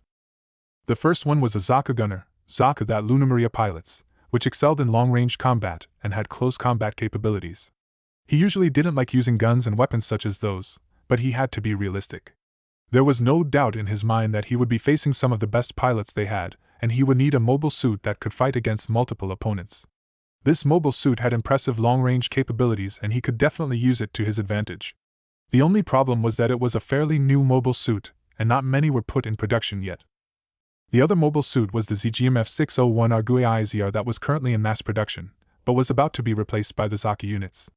It had 2 rail cannons, one on each hip along with a beam saber mounted on the left arm. Came with 2 XMMIGU-2, Pikas, 76mm CIWS, fire-linked, mounted in head and an MAMV-05 composite shield. The mobile suit also came with a powerful beam rifle as an optional weapon. There is no denying Zaf's genius when it comes to designing weapons of mass destruction, thought Naruto as he went over each mobile suit. After going over their capabilities a few more times, he deactivated the Zero system and prepared to go look at these mobile suits personally. There could only be so much learned from study design layouts, which is why Naruto wished to see these mobiles up close. As he walked through Armory 1, he noticed many of the soldiers look at him with respect and awe. They obviously took notice of his uniform and the faith pin, which is why they were giving him such looks. If only they knew who he was, then no doubt they would be trying to kill him instead of looking at him as they did now. It wasn't like he was hiding his identity, and he even introduced himself to people with his real name. The only problem was that even with him giving his real name, people didn't know who he was because no one except for those at the top or the elites knew that he was the pilot of Wing Zero. His identity in the Earth Alliance had always been kept a secret from ZFT, so they couldn't target him for assassination. Chairman Durandal hoped to keep it this way, but Naruto knew eventually it would get out and the attacks would increase. Who knows, perhaps one of his attackers would succeed and manage to kill him. Not likely, but it was something that Naruto could hope for. "Hey Shin, look, it's one of the new Zaku units that are starting to come out," said a beautiful teenage girl with short purple hair as Naruto entered one of the hangars. "Calm down, Luna, we are still trainees, so don't get your hopes up," said a boy with messy black hair and sapphire red eyes. "Both of you need to stop talking before we get in trouble with any military personnel," said a boy with long platinum blonde hair that fell down past his shoulders. "You and Ray are such killjoys. I can't wait until we graduate and are able to get a mobile suit of our own," said Luna with stars in her eyes. "What exactly do you know about this mobile suit unit?" asked a voice from behind the 3. Shin and Ray turned around and their eyes widened in awe as they recognized the uniform. "It is known as the Zaku Gunner. It specializes in long-range support by using its Orthro long-range beam cannon to take out enemies and even bases with enough firepower. I believe they also come with AM4 M8 beam tomahawk for close-range combat as well," answered Luna excitedly. "Luna," whispered Shin, causing the girl to turn around and look at the boy. Her eyes widened in shock as she realized who had asked her the question. Forgive her, sir, she didn't realize who you are, said Rei as he saluted the man along with Shin and Luna. Naruto just shook his head at them, causing them all to relax before he started to speak again. I am impressed with your knowledge since the unit hasn't even reached mass production yet, said Naruto with a small respectful nod. He usually kept to himself, but the girl's knowledge on the Zaku was helpful and impressive for someone who had yet to become an official soldier. The girl would go far if she is as good a pilot as she is knowledgeable on those mobile suits. Thank you, sir, blushed Luna lightly at the praise. Rei took the moment to study the man in front of him and noticed the pin on the left collar of his uniform. The man was a member of Faith, which meant he took direct orders from the chairman, but he couldn't remember ever seeing the man with the chairman, and he spent a great deal of time with the chairman when he was smaller. This piqued his curiosity because now he wanted to know exactly who this man was. Sir, I don't mean to be rude, but are you here to test pilot the gunner Zaku? Asked Luna. Something like that, replied Naruto before brushing past the three and heading towards the Zaku. Did he just brush me off? Said Luna with a cute pout as she was hoping to talk more with the gorgeous commander. How would I know? Shrugged Shin as he and Rei headed away from the hangar. Luna just watched the commander leave before chasing after her friends. Sir? Saluted a bunch of mechanics as Naruto came by their station. Is this mobile suit battle ready? Asked Naruto as he stared up at the gunner Zaku. Yes, sir, answered the mechanic as he gave Naruto a curious look. Good, set up a battle simulation exercise and feed it to the cockpit. I want to test out exactly what this mobile suit can do, said Naruto as he brushed past the mechanics. Yes, sir, said the mechanic as he started to order the others do as the commander told them. So, got any clue why we have been called here? Asked Durka as he walked next to his old teammate. He was wearing a green ZFD uniform instead of red one since he had been demoted for insubordination. As if I have any idea why they have called us in, scowled Zack as he straightened out his new white uniform that signified his rank as a commander. Well, I heard it had something to do with some type of training exercise, said Durka, causing Zack to look at him in disbelief. Yeah, right, like they would waste our, better yet, my time with something as stupid as some training exercises, replied Zack. He didn't realize how wrong he was as he walked into the chairman's office. Chapter 4. You wish to fight, but now is not the time, thought Naruto as he stared up at Epyon. All mobile suits were designed for warfare and used to destroy their enemies. A Gundam was a mobile suit that could perform incredible feats in the hands of a proper pilot. In truth, a Gundam was not just a mere weapon, but something far more powerful than any type of nuke or genesis. Nukes and other weapons of mass destruction like it could only be used once or had to take a considerable amount of time to recharge and build. Not a Gundam. A Gundam could recharge quickly and could cause just as much damage if not more so than those weapons. Placed in the hands of an ace pilot, the destruction that could be accomplished with a Gundam is off the scales. Naruto had fought in countless battles and wars, but never had he encountered anything that could match a Gundam in raw power. Ironic, he used to think that the most powerful thing in the world were a bunch of demons with tales of power. No, the demons knew all along who was more powerful, which is why they attacked humans to begin with. Man was definitely the single greatest threat to the world, and unlike with animals, their hunger was never satiated. Their stubbornness knew no bounds and they were willing to sacrificing everything to accomplish some goal. It made him wonder how the world had survived for so long, as it was a miracle to him. Of course, in truth, a Gundam, or any other mobile suit, were just swords used by men to defeat their opponents. Whoever was better at wielding their respective sword would no doubt be the one to emerge victorious over his enemies. Then again, Naruto had come across many ancient and modern weapons that had minds of their own, which allowed them to affect their user if they didn't have a strong enough will. This was the main reason he spent countless hours with Gundam Epyon and in the past, Wing Zero.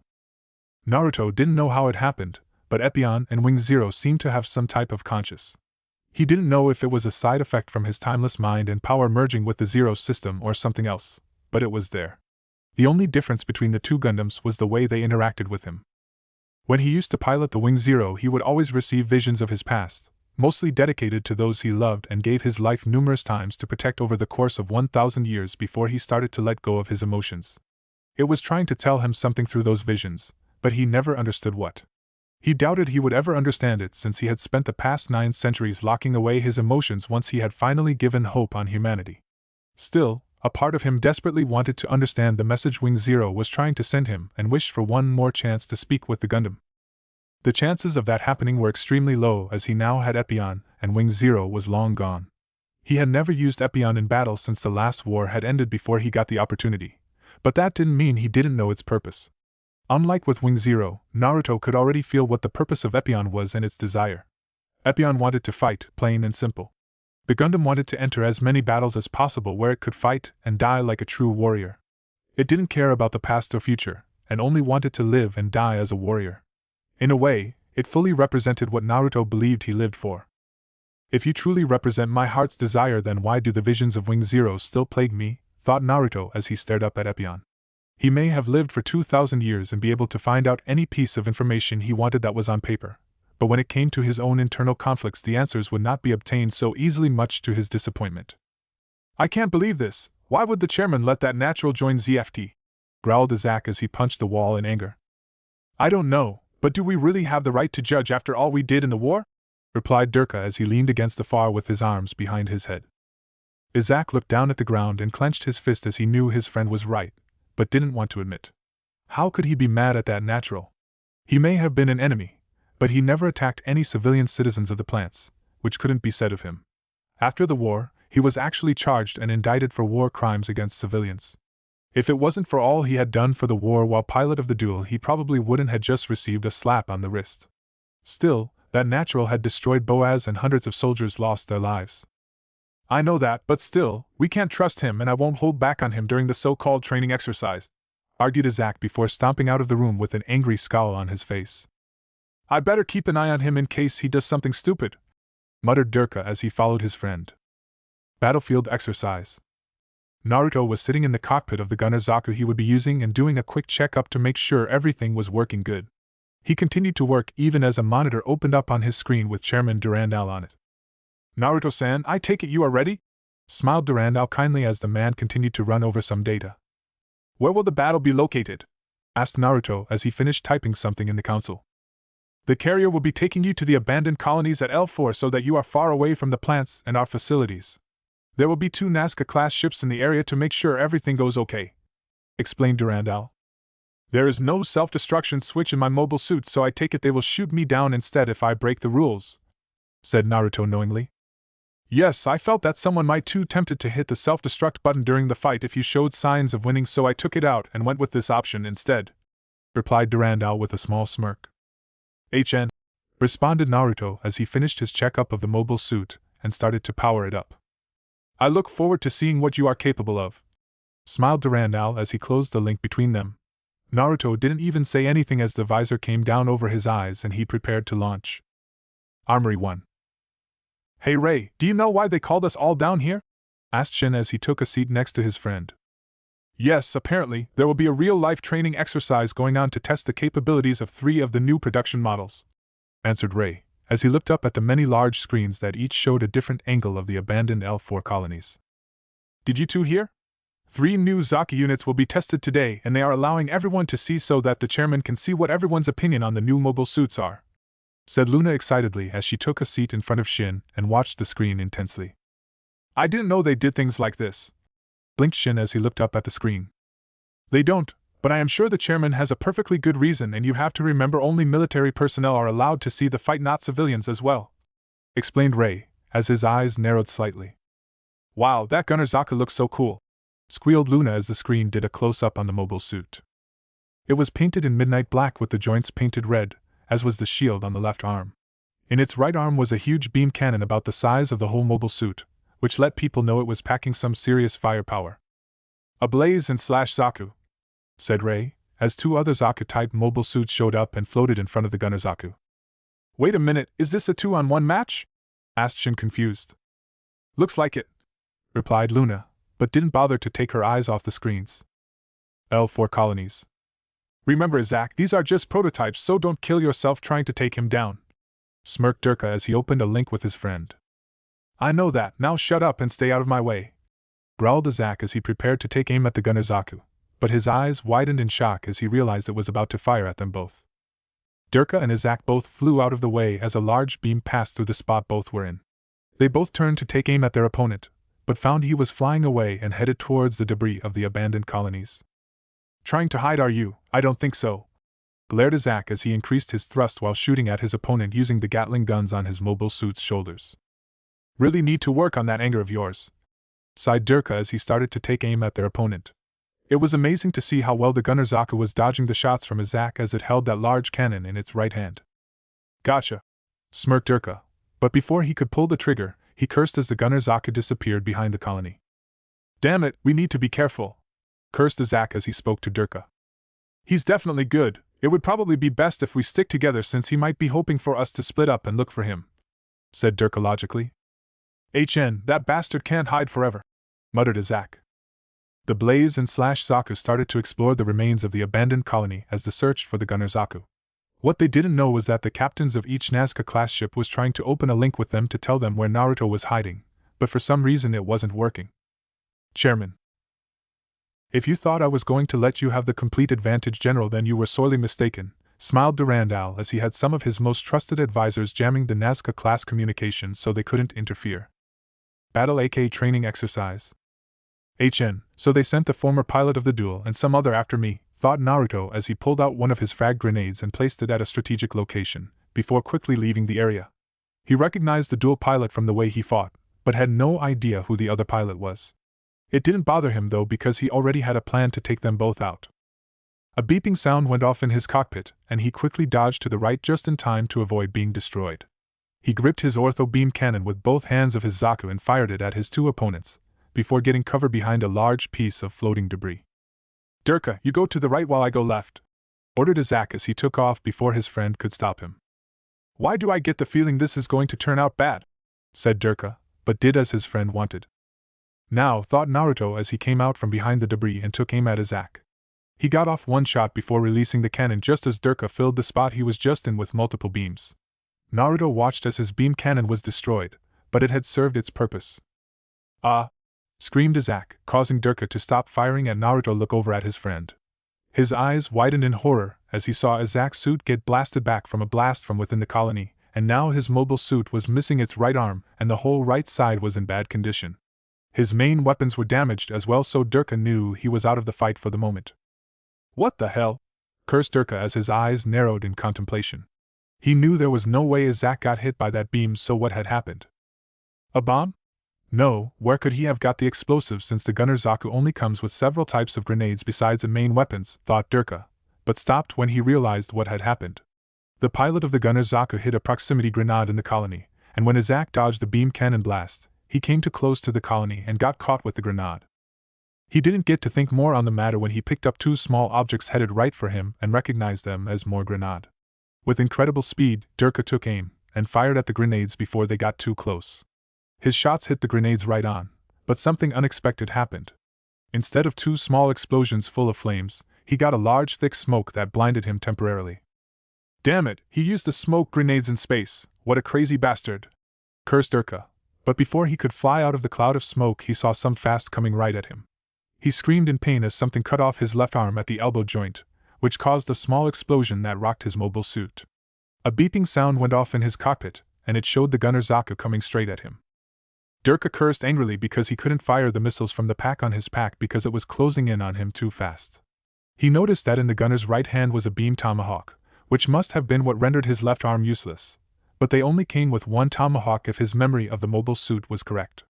The man must have equipped a second one and planned exactly for this moment. Just when he thought he was done for, a familiar-looking mobile suit appeared in front of him and parried the gunner's tomahawk with a beam axe of his own. Bastard, I won't be beat so easily! Yelled Izak as he held Naruto off with only one good arm and a severely damaged mobile suit. Impressive, his mobile suit was able to take direct damage from 3 grenades and is still able to maneuver fairly well. These Zaku units of ZFT are definitely better than their previous mobile suits, thought Naruto as he kept close to the Zaku so that the Blaze wouldn't use the missiles on its back in fear of hitting its teammate. You need to pull away so I can fire upon him without you getting caught in the blast, said Durka as he watched Izak try to hold the man off. I know that, grunted Izak as he parried another strike, but was unprepared for the fist that struck his mobile suit in the head.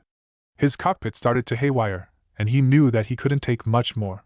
If he just hadn't let his guard down, he would have never been caught off guard by those damn grenades. Surrender, this match is over, said Naruto as he appeared on Izak and Durka's screen. He was trying to be arrogant, but merely stating the truth. I don't surrender to anyone, especially not some natural. Now take this, you bastard! Glared Izak as he charged right at Naruto recklessly. Foolish, thought Naruto as he stopped the attack with his free hand by grabbed the Slash's wrist, then used his tomahawk to take off the Slash's head. He then got behind the Slash, and used it as a shield so the blaze couldn't lock onto him. Your partner is disarmed and defeated, do you surrender? Asked Naruto as he spoke with Durka, while Izak hit his counsel in anger at being beat. Yeah, I give up, sighed Durka as he opened his cockpit and raised his hands up in the air. Naruto released the Slash and put his tomahawk back inside his shield. Armory 1. Everyone watching the fight was impressed with the abilities of the new mobile suits, but were more impressed with how the gunner had taken out the Slash and Blaze. It had to be one of the best strategies they had ever seen, especially when the gunner was outnumbered. Wow, whoever that is an incredible pilot to come up with a strategy like that, said Luna with stars in her eyes as she stared up at the gunner Zaku. She always had a thing for strong men in cool mobile suits and hoped she could meet that pilot one day. Yeah, that was awesome, agreed Shin with a small smile, as he was more anxious than ever to get his own mobile suit. Ray just kept silent, but inwardly he was impressed as well. Whoever that pilot was, they were good. The only problem he had was that they never gave out the name of the pilots who were participating in the exercise. He would have to do some information searching to find out who the pilot is. Council Chamber. I believe that concludes our little demonstration. Now you see why I have recruited Captain Uzumaki to join ZFT, smiled Durandal. The council wouldn't dare question him again on the matter after seeing that display of Naruto's skill.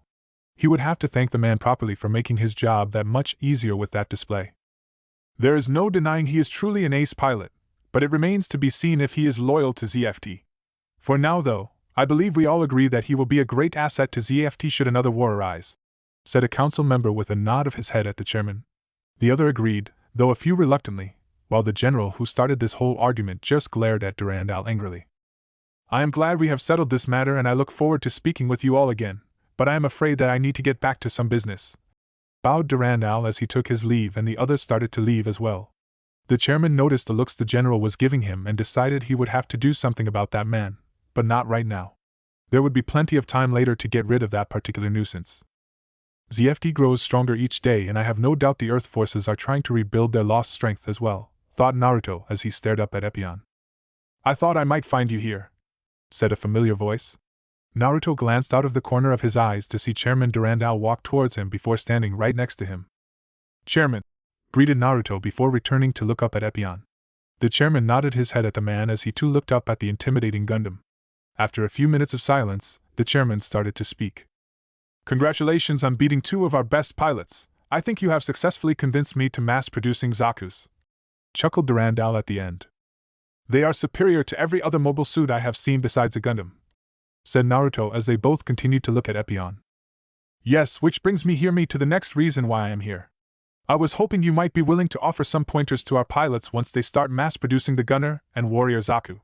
I will be making the Blaze and Slash Zakus mostly for our elite, said Durandal as he glanced at Naruto. You want me to get to know the people of ZFT and attempt to make me more loyal to the plants and to your cause, stated Naruto knowingly.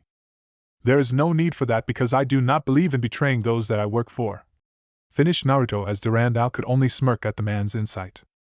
Forgive me, but I should have known you would have seen the true reason I wanted you to do such a task, smirked Durandal.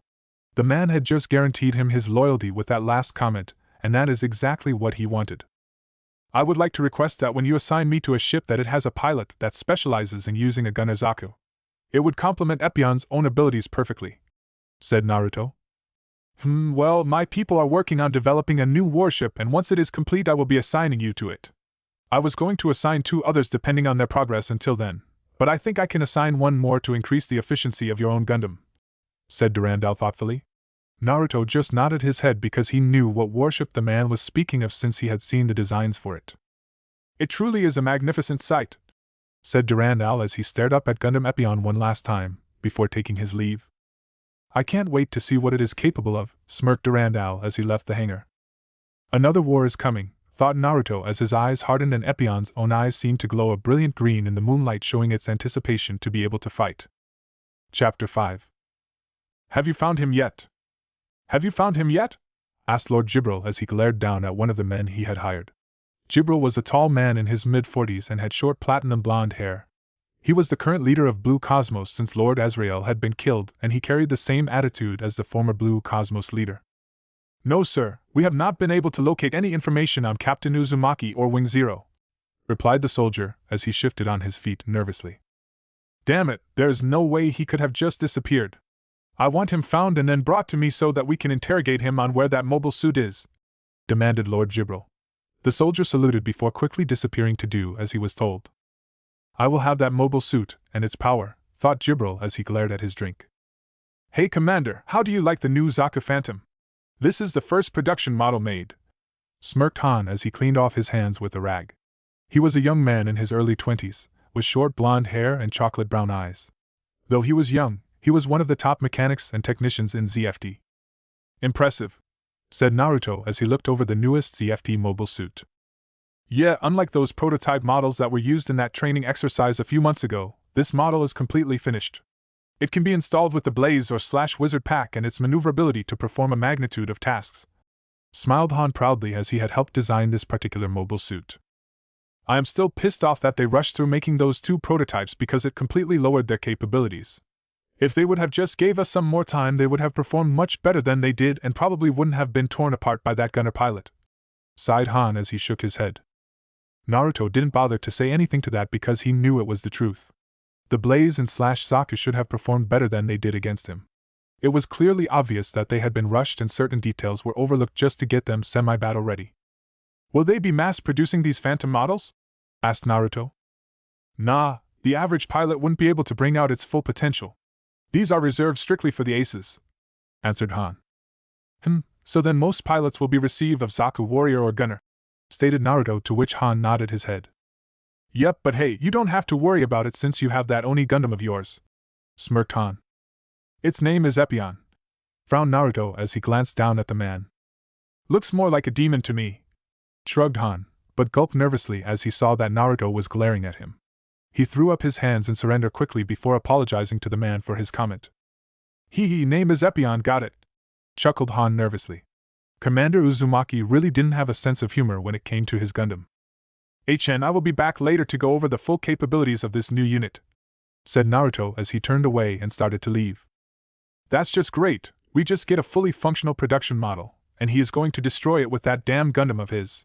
I mean, I know it's good to test the battle capabilities of every new unit, but does he really have to do it in a real-life battle simulation every time? Mumbled Han as he headed over to where his workers were. Chairman of Plants. Chairman Durandal was calmly sitting at his desk going over some records on his computer, as he learned some recent news. It seemed that reports of Blue Cosmos activities were increasing on ZFT soldiers located on Earth, but there was no actual evidence to put the blame on them. He could only smirk at this development because he knew exactly why their attacks were rising so much lately. They were trying to find Naruto, and were desperate to find any information they could on him. Fools, they should have never charged him with treason when he refused to hand over his Gundam, thought Durandal with an amused look in his eyes. Those fools were so desperate to get rid of the bad publicity that occurred from attempting to use nukes on the plants that they drove away their strongest ace. Durandal knew without a doubt that Naruto was far stronger, smarter, and intelligent than any coordinator he had ever met. The man was an absolute genius when it came to tactics, whether they be about battle or something trivial. The best part was that the man seemed to have something against traitors, so he didn't have to worry about him betraying ZFT. It didn't matter that he was looked down at from most of the council for recruiting him because of what he did to Boaz, as he would clearly make up for it in the next war by destroying many of the Earth Alliance forces. Everything is going according to plan. You truly are the most powerful person I have met, Naruto Uzumaki, but hopefully, once Shin receives the impulse, the seed in him will awaken. Then I will have someone to get rid of you when the time comes, since I can't have you around when I put in action my destiny plan, smiled Durandal as he leaned back in his chair. Plants. Mir was not having a good day. She had just got off work, and was going to head over to the studio to record a new song she had written, but found out that it was closed for the day. Now here she was sitting on this bench with nothing to do as she stared at the new song she had written. She had always loved singing and remembered spending all her free time singing when she was a child. It was her dream to become a famous singer like Lakis Klein, and she had really worked out at it too. Of course, with Lakis being the daughter of the former chairman and a high-ranking member in the plants, it was almost impossible for her to get any recognition. Mir wasn't a jealous person by nature, but she was envious of Lakis because the girl had everything that she desired. "Excuse me, miss, but are you Mir Campbell?"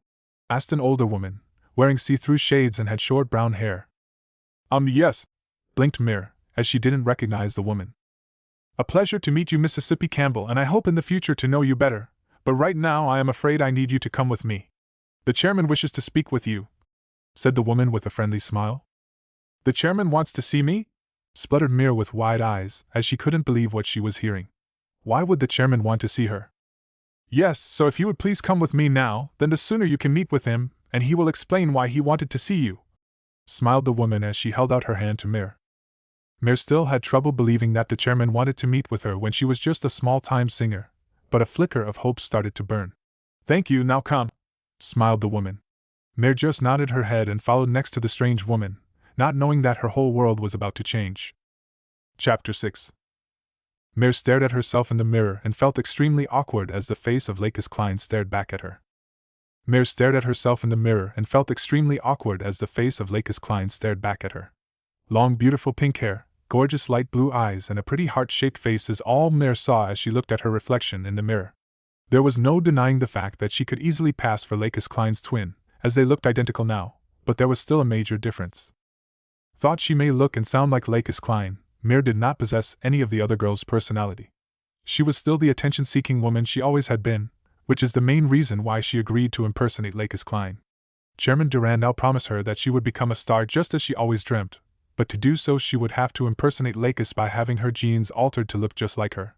Mir was insulted that he wanted to change how she looked, but the chairman just had a way with words that made her agree and forget that she would be recognized not as herself, but as Lakis Klein. Can I really do this? Do I really have the right, or what it takes to act as Lakis-sama? Thought Mir with a troubled look in her eyes as she continued to stare at her reflection in the mirror. Armory 1. Captain, where are we going again? Asked Arthur sheepishly. Arthur was an average-sized man with short brown hair and wore a ZFT uniform that signified his rank as lieutenant. He was walking next to the woman he had started to work under for the past 3 months and held great respect for her. Captain Gladys was a beautiful woman with brown hair that fell just short of her shoulders and beautiful piercing blue eyes. Like many other women who were coordinators, she had a very desirable physique and flawless skin. She wore a white CFT uniform to show her rank as a commander, and walked with grace and authority through the streets of Armory 1. Try to pay attention, Arthur. We are here to meet with one of the pilots who will be assigned to the Minerva when it is finally completed, sighed Captain Gladys. Sorry, ma'am, it just you never told me his name, so I forgot, replied Arthur apologetically. Captain Gladys frowned at that comment because the truth was that the chairman never gave her the name of the pilot either. They were just ordered to report to a certain hangar at a designated time to meet with the pilot. I wish I knew his name, but the chairman left that little detail out, frowned Captain Gladys. I wonder why he would do that, said Arthur thoughtfully. It is possible that it slipped his mind or something along those lines. Either way, it doesn't matter now since it is too late to do anything about it, replied Captain Gladys. Arthur nodded his head in agreement, and the two walked in silence the rest of the way. Here we are, Hangar 6, said Arthur before following behind Captain Gladys. Aren't the Gaia Chaos and Abyss located in over by this hangar? Asked Captain Gladys curiously as they entered the hangar and found it completely empty except for one man in the distance. They both noticed he seemed to be staring up at something and followed his gaze to see a mobile suit they had never seen before. Is that a new Gundam? Gasped Arthur with a slight shiver as he found it to look be a little on the demonic side for his tastes. I wasn't aware there were any other Gundams besides the 3 I mentioned earlier and the newly built Impulse, frowned Captain Gladys as they approached the man. He didn't seem to realize anyone else was in the room with him as he continued to stare up at the scary-looking mobile suit. Excuse me? Said Captain Gladys, causing the man to turn to look at them. If there was one thing that Captain Gladys was proud of, it was the fact that she had a very tight control over her emotions and didn't let anything shake her. This didn't seem to matter though, as she couldn't stop herself from gulping nervously, as the man slowly turned to gaze at her with such piercing cold blue eyes that seemed to bore right into her very soul. She noticed that Arthur seemed to have shivered and even took a reflexive step backwards as the man's eyes turned to gaze at him for a moment. I take it you are Captain Talia Gladys and Executive Office Arthur Trine, stated the man as it wasn't a question. Yes, I am, and I take it you are the pilot we are supposed to meet, replied Captain Gladys with a small smile. Naruto Uzumaki, greeted the man with a nod of his head. It is a pleasure to meet you, Commander Uzumaki, smiled Talia. Arthur just gave the man a small hesitant smile as he saluted him. Naruto just nodded his head and returned to gazing up at Epion while Arthur and Talia just looked at him curiously. There was silence for about a minute until Talia realized she would have to be the one to break the silence. Commander Uzumaki, if it isn't too much trouble, could you tell us about this mobile suit? It isn't a model that I recognize at all, said Talia as she looked up at Epion. This disc contains all the details about Gundam Epion, said Naruto as he pulled out a small disc from inside his uniform and handed it to the woman. Gundam Epion? I thought the Impulse, Gaia Chaos, and Abyss were the only new Gundams built, frowned Arthur in confusion. They were, replied Naruto as he turned to look at them both before walking away in the opposite direction of which they came. Talia raised her eyebrow at that because he just agreed with Arthur, yet here stood this fifth Gundam. He sure is a strange one, Captain, said Arthur as he tried to lighten the mood. Indeed, but it is probably best if you don't comment too much on his strange behavior, seeing as how he outranks us both, replied Captain Gladys seriously. Arthur just nodded his head as he followed his captain out of the hangar. Chairman of Plants. Ray is a promising up-and-coming pilot as he had graduated from the military trainee color, as a ZFT read. He is respected by a great many of his peers for his skills and his analytical mind. The only problem was that he isn't a very popular person, as he tended not to interact with anyone. All he ever does is training or work on the mobile suit he had been assigned. Of course, there were many things about Ray that remained a mystery to everyone except certain individuals. One of those things is that he is on very good terms with the current chairman of the plants and ZFT. People didn't know this because he never mentioned anything about it or approached the chairman when he visited Armory 1 where Ray stayed. Had they known, Ray would probably be more popular amongst his peers and some of the older personnel in ZFT. Right now he is on the way to meet with the chairman as he wished to ask him about a certain pilot that he had met almost a year ago. If there was one flaw about Ray other than his medical problems, it is the fact that when something caught his interest, he tended to try everything he could to learn more about it. The only problem was that he could find nothing about the man he had met so long ago. His picture wasn't in any database. All he was able to learn about the man was his name, and that he is a pilot with unrivaled skill. He hoped the chairman would tell him more about the man, as he is very curious as to his origins. Come in, said a familiar voice after Ray knocked on the door. Ray calmly entered the room and quickly saluted Chairman Durandal, who was sitting behind his desk. Ray, what a pleasant surprise. I must admit I was not expecting to see you today, smiled Durandal as he gestured for the boy to have a seat. I don't mean to interrupt you, Chairman, but I was hoping you could answer a few questions that have been bothering me lately, frowned Ray slightly before taking a seat. Oh, what questions would those be? Asked Durandal with a raised eyebrow. It was rare to see Ray with such an expression on his face because usually the boy was so composed. He wondered what could be bothering him so much. I was hoping you could tell me more about Commander Naruto Uzumaki. I tried to look up his history, but there is no data at all on him, answered Ray, causing Durandal to chuckle lightly. Tell you the truth, I am no longer surprised to see you here today because I had a feeling you would be asking me about him eventually, smiled Durandal. Ray just remained silent and waited for the chairman to continue. The reason you won't find any history on Commander Uzumaki is because of the simple fact that we have none. He was not born in the plants, and when I offered him the opportunity to join ZFT, I admit I wasn't too concerned about his history, though I am curious about it myself, confessed Durandal. Ray frowned at this because it seemed foolish to allow someone to achieve such a high rank when knowing nothing about them. They could be a possible spy or a vast number of other possibilities. Further thoughts were interrupted, as the chairman seemed to sense his distress. He is a valuable asset to ZFT and will be a great aid in the future. I apologize for not being able to tell you more, but I ask you to trust my judgment on this matter, smiled Durandal warmly. Of course, sir, I didn't mean to see if I doubted you, apologized Ray with a hard look in his eyes. Durandal smiled at that because he enjoyed the fact that Ray was completely loyal to him, and only him. Naruto was sitting in one of the parks located at Armory 1 in the public district, and enjoying the cool breeze. It was incredibly silent, and Naruto had his eyes lightly closed as he listened to the sounds of nature. Now when Naruto listened to the sounds of nature, it meant that he was listening to the wind, the plants, the organisms living in the ground, and many other things naturals or coordinators couldn't hear. He is connected with the environment in a way that would make any scientist extremely jealous. Humans have always wondered what it would be like if they could speak with animals or the plants. Naruto didn't have to wonder because it was something he learned to do in his immortal life long ago. He found listening to the conversations of nature to be far more enjoyable than listening to that of humans. It was like a sweet music to him that put him in a state of calm and peace, which let him forget about everything around him. Speaking of music, a light yet beautiful sound entered his ears that wasn't part of nature's natural song, and made him open his eyes slowly. thought Naruto as he listened to the sound. Whoever was singing had a beautiful voice, but there was something about the song. It sounded so sad and full of pain, so he did something unexpected and decided to find the person singing. In a matter of moments, he arrived at the small pond where a beautiful young woman was walking around while singing.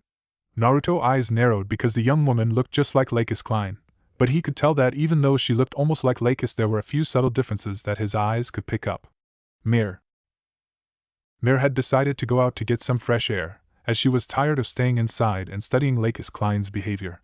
All she had been doing for the past week is learning everything she could about Lakis Klein. How she acted, how she dressed, and every other little thing she did. She just wished she could start singing at a concert like she always dreamed instead of having to go through all this trouble. These were just some of the many thoughts that crossed her mind as she walked around the pond and started to sing. Singing always helped relax her, which is why she was out here singing one of the songs she had wrote a while back. Unfortunately, she was so focused on singing that she didn't watch her step and ended up tripping. She gasped before closing her eyes as she was about to splash face first into the pond. Right as she was about to hit the water, she felt herself stop and opened her eyes in confusion. She found herself inches away from the surface of the water before something pulled her back up. "Thank you," said Mir as she looked up at her savior with a beautiful smile on her face, but gulped nervously as she found herself staring into a pair of cold, emotionless sky-blue eyes. The man was gorgeous, and Mir actually blushed as she got a good look at his body as she seemed to forget about his cold blue eyes. "Are you okay?" asked the man, not knowing why he cared to begin with. "Yes, I was scared there for a moment," flushed Mir as she realized she was gripping his hand, and quickly broke free with a deep blush on her face. "HN," replied the man before walking away, much to the woman's surprise. Wait, don't go," whispered Mir with a sad look in her eyes. She was tired of being alone and was hoping maybe she could talk with the man for a bit, but even as Lakis it seemed people still ignored her presence. "What is it you want?" asked the man as he stopped walking and glanced over at the young woman. "I," stuttered Mir before sighing. "I just wondering if you would let me properly thank you for helping me out. Would you like maybe to join me as I walk around the park?" asked Mir hopefully. The man just stared at the young woman and saw how desperate she was for company. It was a feeling he could relate to as he spent much of his younger life all alone as an outcast in his village. This changed nothing though, he still didn't care about anything other than fighting as he nodded his head to the young woman. "My name is Lakis," smiled Mir as she quickly corrected herself from saying her true name. "Naruto," said the man as he started to walk next to the girl. He just remained silent and only replied when he had to as the girl started to chat away to him. Chapter 7. "Come on, Dobe, that be all you got," smirked Sasuke as he tried to control his breathing and ignore his aching muscles. "You wish, team, I am just getting warmed up," grinned Naruto as his right arm hung limp at his side. The two had been sparring for the past hour, and neither was willing to admit defeat to the other. Sharingan red eyes stared into determined sky blue eyes, and both boys had large smiles on their face as they stared each other down. They were more than rivals, they were brothers and pushed each other to their limits to help one another achieve their dreams. If one were to see them, they would never believe that in the future these two would become the greatest of enemies. It just went to show that one could never determine the future when the closest of friends could become the greatest of enemies. How pointless, thought Naruto as he stared up at Epyon through narrowed eyes. He had just received a vision of his past, which was strange because Epyon never sent him any visions. Could it be that it was finally speaking to him other than its desire to battle? Or maybe, Wing Zero wasn't as gone as he believed it to be and was trying to reach out to him.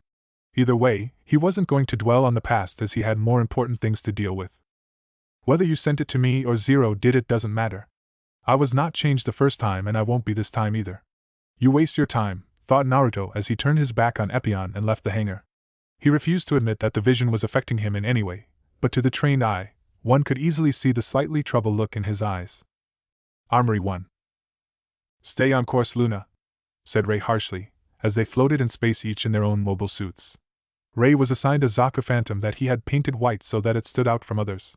This was common among aces, as they wanted to show that they were of higher skill by being allowed to have their own customized unit. "Yeah, I know, just calm down, Ray," replied Luna through gritted teeth as she was started to become tired of his attitude. She knew this was just the way he was, but sometimes he could be so damn frustrating that she just wanted to punch him. Luna Maria had been assigned a Gunner Zaku, which is what she had requested before even graduating from the academy. She would have liked to have a Gundam like Shin, but knew that even though she was better than most, she didn't have enough skill to warrant her being a Gundam pilot. That suited her fine because truthfully, She had been dying to be pilot of a gunner Zaku ever since she saw that training exercise about a year ago. Like Rei, her mobile suit was custom painted, but is in a reddish-pink color. "Found you too," smirked Shin as he started to fire upon them with the Impulse's beam rifle. "Stick to the plan," ordered Rei before they split up and started to return fire upon Shin. The Impulse showed off its amazing capabilities as it easily weaved in and out of the shots fired at it. One could easily tell that it was superior to the two Zaku, but that didn't mean it had the complete advantage. It was still a 2-on-1 fight, and that made all the difference. Luna and Rei may not get along all that well socially, but when it came to a fight they put their differences aside and were able to complement each other perfectly. "Damn, I forgot how well they work together," cursed Shin as he used his shield to block several shots from Rei before dodging to the side to avoid being hit by Luna's ortho beam cannon. "Wow, you are getting better, Shin," grinned Luna as she started to take aim again. "What is that supposed to mean?" blared Shin before firing several more shots at Rei as he noticed his friend trying to close in on him. Right in the middle of the fight, something went wrong, and all of their screens went black. Shin and Luna both cursed angrily while Rei just sighed as he exited his cockpit. "Damn it, what is up with the power lately?" demanded Luna angrily as their simulation was interrupted for the second time that day. "I don't know, but I hope they fix it soon," said Shin as he was lowered to the ground. "They are working on the finishing touches of the Minerva so that it will be battle-ready by the end of the week, which is why they are directing most of the power to its hangar," explained Rei before heading out of the hangar with Shin and Luna following besides him. "Guess we won't be getting any training done besides our shooting exercises then," pouted Luna, as she preferred the simulation exercises. "Hey, doesn't that man look familiar?" asked Luna as she pointed at a commander coming out of a hangar over by them. "Yeah, but I can't remember who he is," frowned Shin.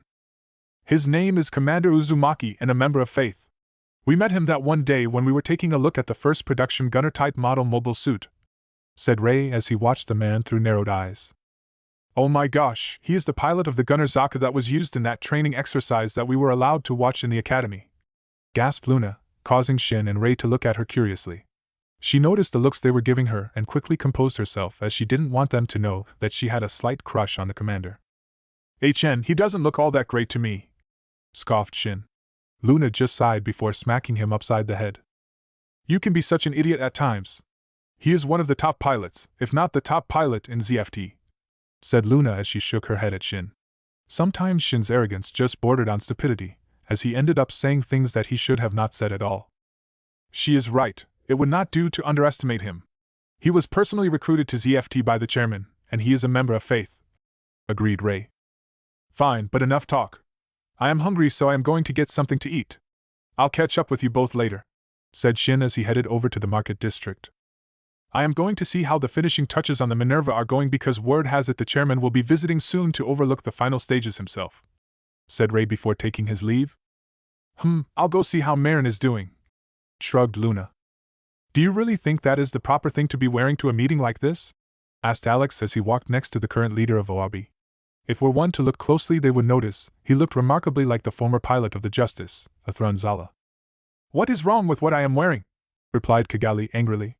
She was wearing an expensive suit that made her look every inch of a serious businesswoman. "I am just saying that you have an image to uphold, and even though this is merely a visit with the chairman, you still need to keep up appearances. Never forget that you are now the leader of a nation," explained Alex seriously. "I know that," sighed Kigali as they entered the elevator. Alex just smiled softly as he placed a reassuring hand on her shoulder before changing the subject. "How come you want to meet with the chairman anyway? This meeting does seem kind of sudden," said Alex curiously.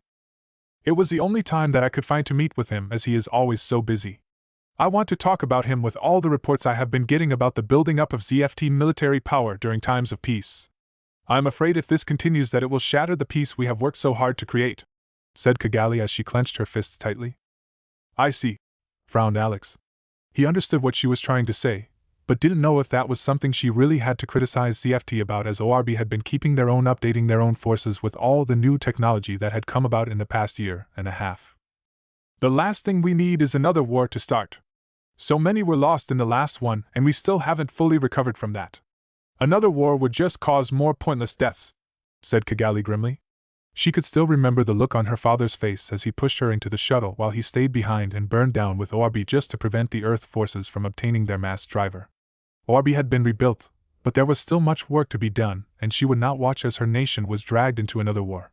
No matter what, she would do whatever it took to keep her nation safe and not let it fall ever again. The two couldn't say anything else as they reached the bottom floor, and the doors opened. They exited the elevator, and were surprised to see the chairman had just entered the building and was walking straight towards them. "Princess, it is an honor to finally meet you," smiled Durandal warmly. Alex noticed the chairman glance at him, and kept his face neutral so that no one would recognize him. He was dressed in some casual clothes and wearing some blue, see-through shades so he wouldn't stand out and remain inconspicuous. "Chairman, it is a pleasure to finally meet you as well, and thank you for agreeing to meet with me on such short notice," bowed Kigali, which Durandal mimicked.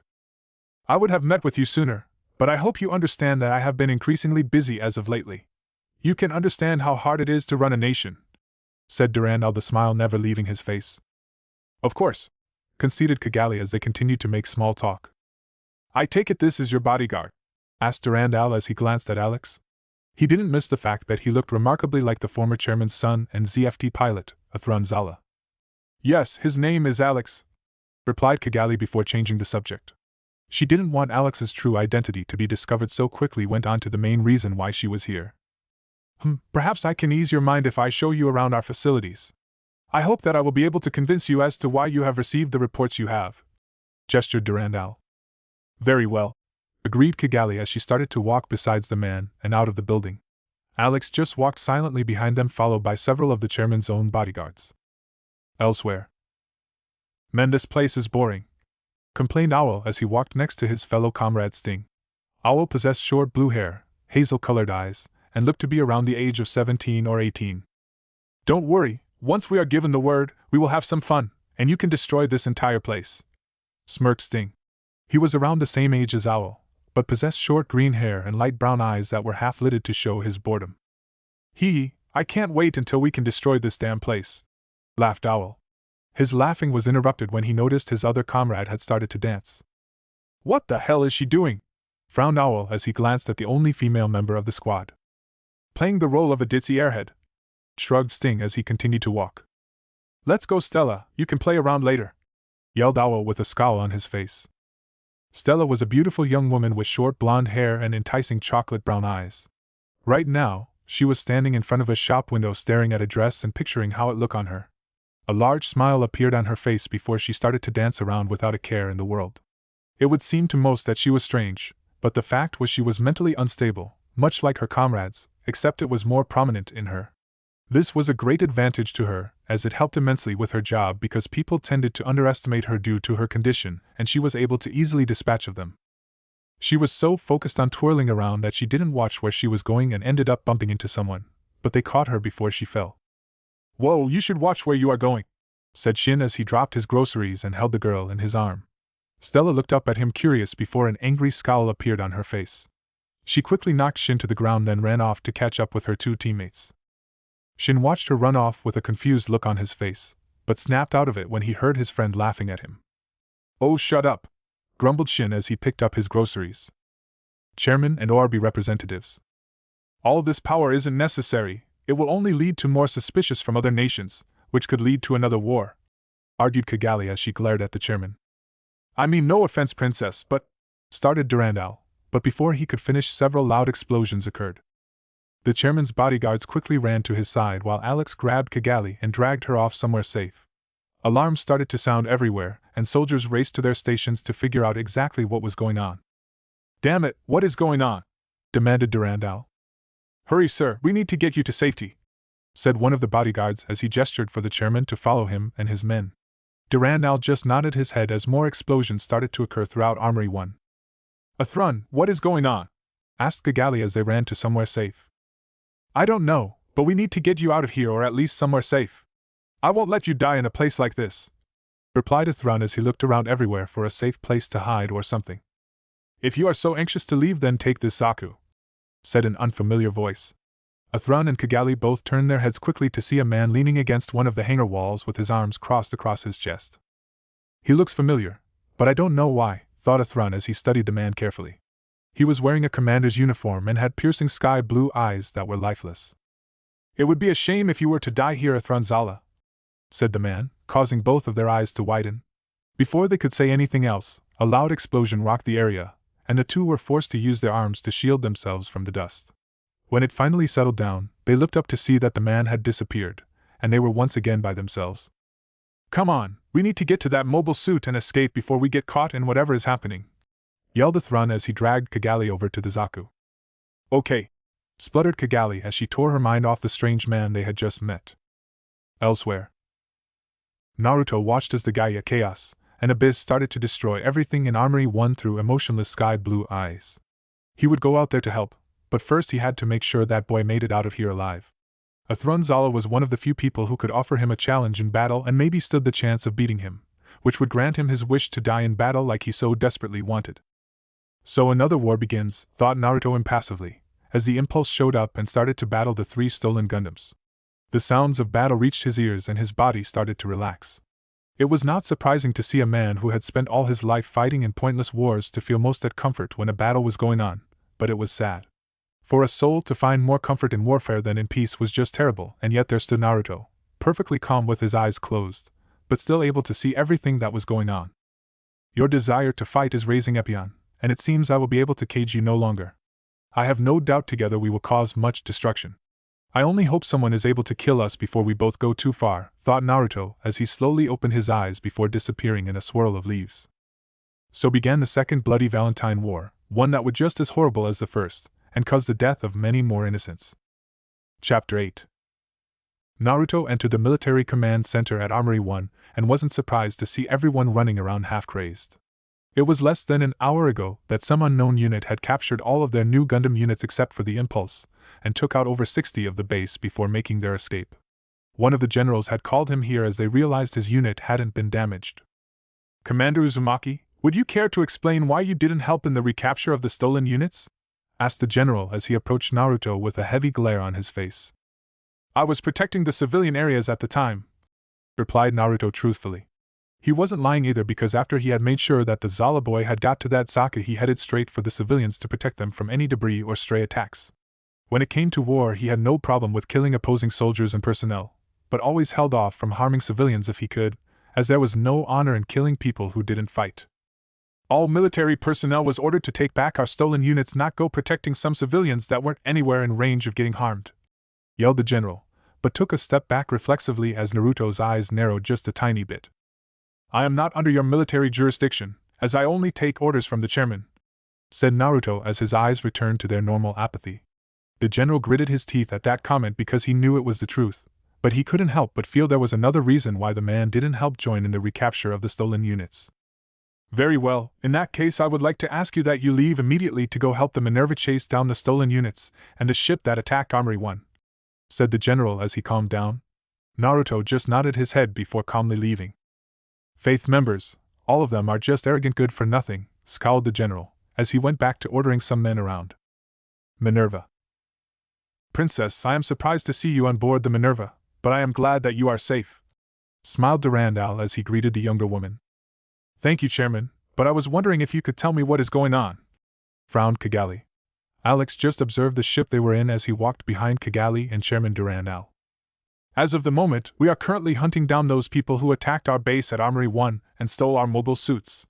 I do hope you understand that we just can't let them get away with what they did," explained Durandal as they entered the captain's office.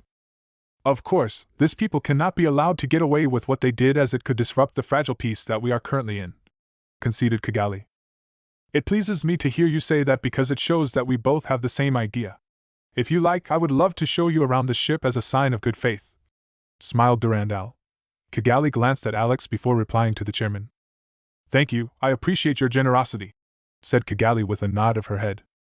"I will ask the captain to have one of the pilots show us around," said Durandal, as he used the intercom to speak with Captain Gladys. Minerva hangar. Shin was slightly upset from failing to recapture the stolen units, but he was more curious about the damaged Zaki unit that was located in the hangar. He didn't recognize it as any of the mobile suits assigned to the Minerva, and he was sure this unit had been the one to save his life back at Armory 1 when the Abyss had snuck up behind him. Who was the pilot of it though, because he had to be good to use a regular Zaku warrior to fight off a Gundam? "Hey Shin, why are you staring at that Zaki unit?" yelled Luna, as she was floating over by her own Zaki unit. Shin just turned to face her and propelled himself over to her. It's nothing, it just I noticed that isn't one of the units assigned to the Minerva, so I was curious to why it is here, replied Shin. Oh yeah, you don't know this, but this unit was piloted by a civilian. Apparently, the man was the bodyguard of the representative from ORB, Kigali Atha, gossiped Luna excitedly. ORB? Repeated Shin, as his eyes clouded over in anger. Yeah, but get this. The bodyguard said his name was Alex, but I overheard the ORB representative call him a Thrun by mistake. Smiled Luna as she didn't bother to contain her excitement. Shin's eyes went wide at that because she couldn't mean the Athrun he was thinking of. I think he really might be a Thrunzala, said Luna with stars in her eyes. She never thought she would get the chance to meet the famous Thrunzala, and couldn't wait to meet him. They didn't get to say anything more when they heard the chairman's voice and looked down to see the man speaking with the representative from ORB, whom Shin recognized very well. Chairman and ORB representative. Yes, this is the hangar where all the mobile suits are kept. I don't know exactly how many it can hold, but as you can see it is nowhere near full. Smiled Durandal as he had brought Kigali here on purpose. Though he didn't show it, he took great joy in getting a rise out of the girl because it was very amusing. As you can see, we have replaced our old line of mobile suits with these new Zaki units. Of course, our crown mobile suit would be the Impulse as it was created from our latest technology. I am no expert on mobile suits, but I hear it is the most advanced mobile suit we have ever created, said Durandal, and didn't fail to notice the narrowing of Kigali's eyes. I take it you don't much care for it from the look on your face, grinned Durandal inwardly. Well, you sure do seem proud of it, retorted Kigali with unhidden rage in her eyes.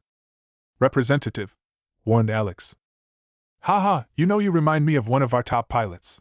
He wasn't very impressed by the Impulse or its abilities either. In fact, he even turned down the offer to have a similar Gundam made for him and stuck with his own unit, chuckled Durandal. The pilots and techs in the hangar that could overhear the conversation were surprised by that last comment because what pilot would turn down be offered a Gundam?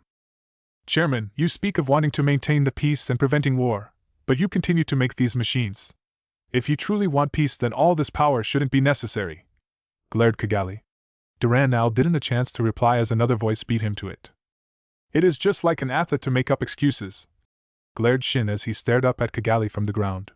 Kigali was taken back by the unbridled hatred in his eyes and didn't even reply to his statement against her and her family. Shin!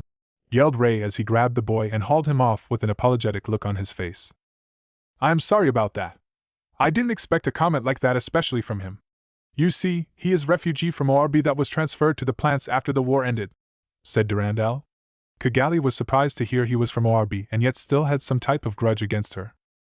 Nothing else could be said when the captain's voice rang over the ship, letting everyone know they were entering a combat situation. Follow me. I would be honored if you joined me on the bridge until this ordeal is over, said Durandal with a warm smile. Kigali and Alex just nodded as they followed the chairman to the bridge. Unknown ship, Bogey 1. Captain, we have successfully anchored ourselves to the asteroid and cut off the engines, said the lieutenant. The captain was a tall, lithe man, with long blonde hair that fell down slightly past his shoulders and wore a black mask that covered his entire upper face. He had a small smirk on his face as he noticed the ZFT ship approaching and was ready to take it out permanently. Perfect, launch the Abyss, Chaos, and Gaia immediately. Have them draw the attention of Zaf's new warships so that we can sneak up behind it and take it out in one go, smiled the captain. Yes, sir, saluted the lieutenant before relaying the orders. The captain just smiled in delight before sitting back in his chair and waiting for everything to fall into place. Naruto. They didn't get very far, thought Naruto, as he sped through space with Epion in its mobile armor form. It had taken him 2 hours, but he had finally caught up to the Minerva and would reach it in about 30 minutes. His eyes narrowed though when he started to get another signal from behind the Minerva and knew something wasn't right. That signal, it is a Phantom unit signal, said Naruto. He recognized the signal from the ship as he had served in the Earth forces when the Phantom units were being created. They weren't much use in the war though since it ended before they became a functional unit, but it seemed the Earth forces had kept the unit even after the war. The stolen units are too far away, so they are probably acting as decoys, which means the real target is the Minerva, analyzed Naruto, as he increased his thrust to full power and made a beeline for the Minerva. Minerva versus unknown ship aka Bogey 1.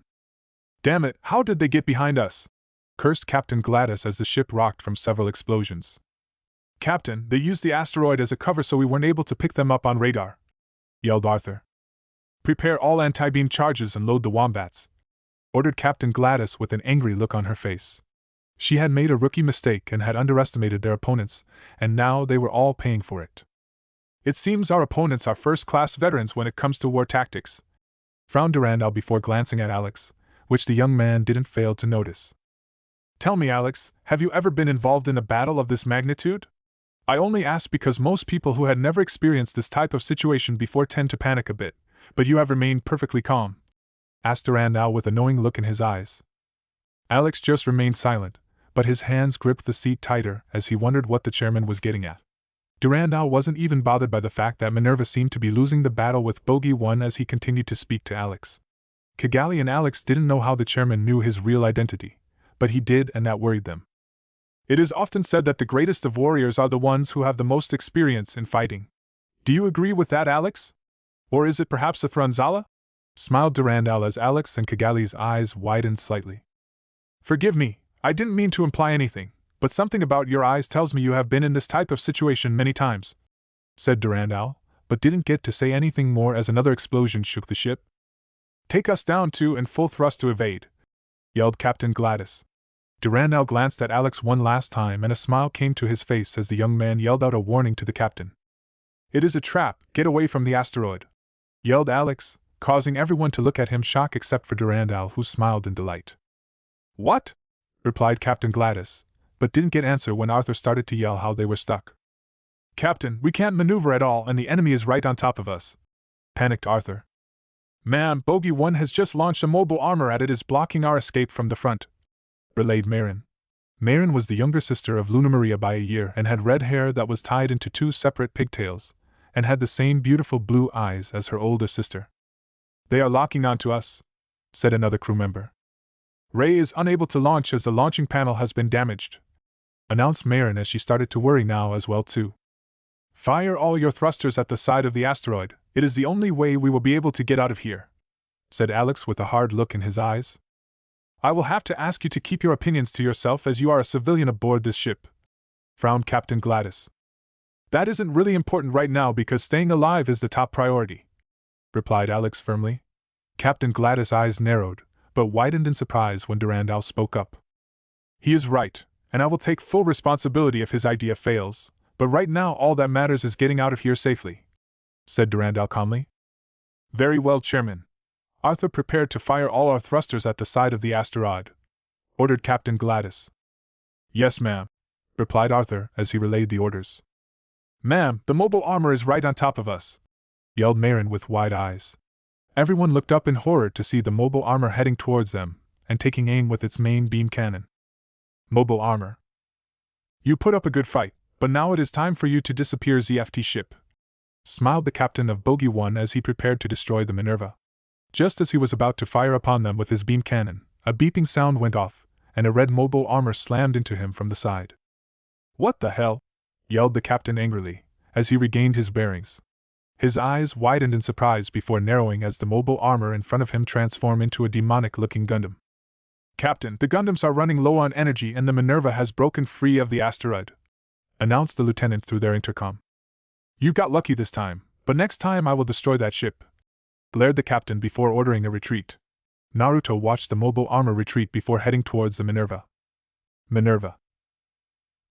It seems your plan of action worked after all, Alex, smiled Durandal at the young man.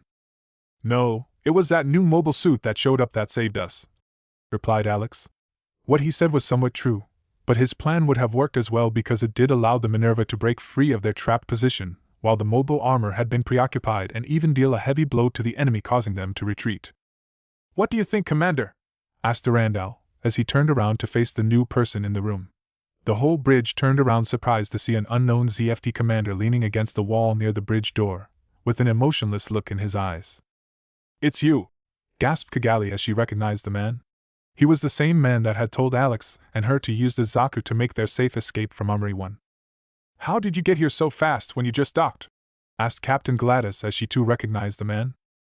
I believe you are correct, Chairman. He helped more than I did in saving the ship, said Naruto as he glanced at Athrun. Thank you, Commander Uzumaki, smiled Durandal. Uzumaki, thought Athrun and Kigali. They both now stared at the man with wide eyes as they now knew who he really was and couldn't help but wonder why he was now in a ZFT uniform. Shin, Luna, and Ray all docked in the Minerva and didn't fail to notice the new unit that was docked in the hangar. They all looked at each other curiously before gazing up at the new mobile suit. "Where did this come from?" asked Shin. "This is Commander Uzumaki's Gundam. He arrived shortly before the Minerva broke free from the asteroid," said Ray with a slight frown. He was a bit upset that he was unable to launch due to a jamming in the launch panels, but was relieved that everything turned out okay and the chairman hadn't been harmed. "Who is Commander Uzumaki?" asked Luna curiously. "Shin, Wani-chan, Ray," yelled a familiar voice, and they all turned around to see Marin floating towards them. "Marin-chan," said Luna, surprised as she caught her sister from floating past them. "You probably haven't heard this, but you know that man that was with the ORD representative? Well, it turns out that his real name is Zala," gossiped Marin. "The Zala?" asked Shin, surprised. The group had left the hangar and was now walking through the hallways of the Minerva. He even came up with a plan that saved the ship. It was amazing," said Marin with a large smile. Athrun and Naruto. Athrun was sitting on one of the couches in one of the relaxation rooms and staring at the man across from him who was leaning against the wall with a bored look in his eyes. He had escorted Kigali to her room about 10 minutes ago and told her to stay there for the rest of the night as he wanted to speak with Commander Uzumaki. She had wanted to join him, but he told her that she had to keep up appearances as an ORB representative, and it wouldn't look good if she lost her temper at a ZEFT commander. Kigali reluctantly agreed and let Athrun go speak the man. The two of them had been staring at each other for the past 5 minutes with neither saying anything until the other. What Athrun didn't realize was that Naruto never said anything unless he needed to, and he didn't feel the need to explain himself to the young man. "Why are you here?" asked Athrun through narrowed eyes. "I am a part of ZFT and it is my duty to protect the chairman," answered Naruto. "That is not what I meant. I mean, why are you with ZFT when you were part of the Earth Forces last time I checked?" frowned Athrun. "I was never with the Earth Forces," said Naruto, causing Athrun to look at him in disbelief. "I was part of private military organization that only took orders from the president, and was considered separate from the Earth Forces, though it did fight along with them. The organization was disbanded at the end of the war, and I have been in exile since, as they want my head for not handing over my mobile suit. I was then offered an opportunity to join ZFT," said Naruto. "I see," said Athrun as he thought over what Naruto said. He looked up to see Naruto was staring at him as if he knew he wanted to ask him something more, but before he could the door slid open and they both looked up to see familiar and unfamiliar faces. "Oh, it's you, we were just talking about you," said Luna with a surprised expression before smiling at Athrun. "Commander Uzumaki," saluted Ray, causing all of them to turn their focus from Athrun to look at the man on the other side of the room. They all noticed him from the past and quickly saluted him. Naruto just nodded his head at them and they all relaxed. "We will meet again," said Naruto as he glanced at Athrun before walking by Luna and the others. Zaft. "Sir, we have just received reports that Junior 7 has somehow changed trajectory and is on a crash course with Earth," yelled a ZFT soldier. "What? How is that possible? It was supposed to be in a safe orbit for at least 1,000 years," yelled the general as he went over to the computer and double-checked the readings. No matter what way he looked at it, because Junior 7 was going to collide with the Earth in 48 hours. Chapter 9. "What? How could this have happened?" gasped Kigali with wide eyes. She had just learned from the chairman that Junius was no longer in a stable orbit and was on a collision course with Earth. "We don't know. It could be anything from a natural disaster to a possible terrorist action, but we just don't have enough information yet to know," sighed Durandal as he sat across from the girl. "This shouldn't be happening. Junior 7 was meant to be a memorial site, not a weapon to destroy others," muttered Athrun as he clenched his fists angrily. "I couldn't agree with you more, which is why I must apologize again, but I have ordered this ship to head towards Junior 7 to help in any way it can," said Durandal. "Of course," agreed Kigali as she wanted to help as much as she could as well. "Thank you, feel free to walk around the ship while we make our way towards Junior 7, smiled Durandal as Kigali and Athrun got up and left the room. Once they were both gone, Durandal turned his head to look at Naruto, who was leaning against the far wall with his arms crossed across his chest. "Tell me, Naruto-san, what you think of this development?" asked Durandal curiously. "This is a terrorist action, and you should send notice to the demolition crew to prepare for possible combat," said Naruto with the same cold look that was always in his eyes. "How can you be so sure?" said Durandal with a raised eyebrow. I was there when ZFT put that memorial in orbit around Earth. It was my job to make sure they didn't try anything, and if they did, to destroy them all. I assure you nothing short of a heavy asteroid would be able to knock it out of its orbit naturally, and you would have detected such a large object heading towards Earth well before it hit Junior 7, explained Naruto. Which means that someone or a group of people more likely did something to throw it out of its orbit, frowned Durandal. As advanced as the planets are, they cannot survive without the Earth, as it would mess up gravity in the entire system should one planet be destroyed. In the end, the planets would be destroyed as well by the after effects, said Naruto. I see your point, but I would be helping regardless if it affected the planets or not, as I would never allow a planet to be destroyed if I could do something. I hope you don't so little of me because of the other things I have planned when the inevitable conflict is over, said Durandal with a small smile. If you say so, Chairman, replied Naruto before leaving the room. Durandal watched as the door shut behind Naruto and released a breath he didn't realize he was holding. No matter how uncaring you act, I have no doubt you would have killed me should I have told you I was going to do nothing to help stop the falling Junior 7, mumbled Durandal with a fearful look in his eyes that he didn't realize was there. Kigali and Athrun. This is horrible. I can't believe something like this is happening after all we went through to achieve the peace we are in now, said Kigali as her fist clenched in anger. I believe the chairman will do his best to stop Junior 7 from colliding with Earth. He seems to genuinely want to help, reassured Athrun. I know, but still. When I see that man with the chairman, I can't help but doubt his honesty. If he truly cared about maintaining peace, then how could he give that man a Gundam, let alone a mobile suit? Argued Kigali. Yeah, I know what you mean, but I have spent some time yesterday speaking to Commander Uzumaki. This may sound crazy, but he doesn't seem to be one of those people who enjoy fighting, said Athrun as he thought about his talk with Naruto. How can you say that? He not only destroyed Boaz, but ORB as well, and practically single-handedly. I went over all reports from our soldiers that survived that fight, and they all reported to being wiped out without mercy by his Gundam, yelled Kigali angrily. I am not trying to defend, but he was a soldier of the Earth forces. He was merely following orders just like I was when I was a part of ZFT, explained Athrun. I understand that, and I know I shouldn't hate from doing his duty, but I can't just forgive him either. ORB is my home and he destroyed it. I will not start an issue over it, but don't expect me to ever forgive him, said Kigali with a hard look in her eyes. Athrun just nodded his head at the girl as they reached the recreation room, where they noticed a bunch of people speaking about the Junior 7 incident. Minerva Hanger. This feeling of anger, it has been a long time since I felt it. It seems this new development is affecting me more than I thought Naruto as he stared up at Epion. Naruto could feel the hate and anger coming off Epion as well, and knew that he would not show any mercy to these terrorists. He had seen some horrible things throughout his life, but never something as bad as an incident where the whole planet could be destroyed. Once again, he was shown how horrible humanity really was. To target a whole planet was just unacceptable, and he could feel his blood boiling at the thought. Is this your doing, Epion? Are you the one bring out these feelings of hate and anger in me? Perhaps this is your way of changing me like Wing Zero tried to, thought Naruto, as his eyes narrowed at the Gundam. Very well, I will channel this anger and hate, but do not think this means that I care. I am merely doing this to satisfy your own desires, said Naruto. He made the mistake of caring for another during the Blood Valentine War, and like always, she died because he had tried to help her. It was a mistake he didn't plan to make again, so he refused to admit he cared what would happen to Earth, and was merely following orders to help. Hi, you aren't busy, are you? Asked a familiar voice. Naruto tilted his head and saw the cheerful face of Luna Maria walking towards him. No, replied Naruto as he went back to staring up at Epion. Luna shifted nervously because usually she was so sure of herself, but something about this man threw her off her game. She honestly wanted to go be with Athrun, but he is hanging out with that girl from ORB, so decided to come here to check up on her mobile and found Naruto already here staring up at his own mobile suit. I take it this Gundam is yours? Said Luna dumbly. What a stupid question to ask, of course it was his. Yes, said Naruto, not bothering to look at the girl much to her ire.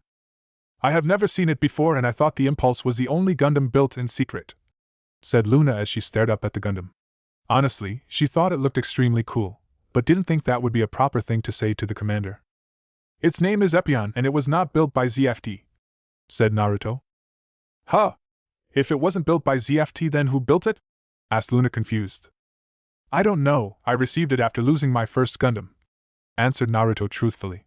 He still wasn't sure how he received Epion, but he did have an idea, though he didn't know what it meant if what he thought was true. Okay, well, would you think it would be okay if I checked it out? Asked Luna with stars in her eyes. Naruto turned to face the girl completely, and she gulped nervously from the cold look in his eyes. I would suggest you staying out of the cockpit.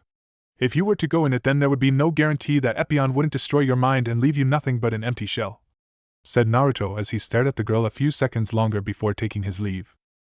Wow, that was just creepy, shivered Luna, but she couldn't help but wonder why he would say such a thing like that. Now she was even more curious about the strange Gundam residing next to the Impulse. Phantom ship. Captain Neo, I take it you have heard the news concerning Junius 7? Said Lord Gibril with a hard look in his eyes. Yes, I take it you want us to head over there and make sure that those coordinators aren't involved in the matter, replied Neo as he straightened the black mask that covered his face. I don't care whether this is a natural occurrence or not. I want you to videotape whatever ZFT is doing so that we can make it look like it was something they planned against us. This will help generate hate for those damn coordinators and then we will be able to crush them, smiled Lord Gibril. Of course, I will make sure to record as much footage as I can, sir, smirked Neo. Good, nodded Lord Gibril before closing the link. Neo just tapped his thoughtfully before heading to the bridge. Junius 7. Commander Jewel, we have almost reached Junius 7. The Minerva will be reaching it a few minutes after us, said the captain. Have all our Zakus prepped and prepared to launch. I want that damn rock destroyed as quickly as possible, ordered Azak. Will you be launching as well, Commander? Smirked Durka with a knowing look in his eyes. Of course, scowled Azak. All Zaku have been prepped and the demolition teams are ready to launch, relayed the captain. Have them launch immediately. I will be heading out as well, so make sure to keep this ship at a safe distance so you don't get pulled in by Earth's gravity, ordered Azak.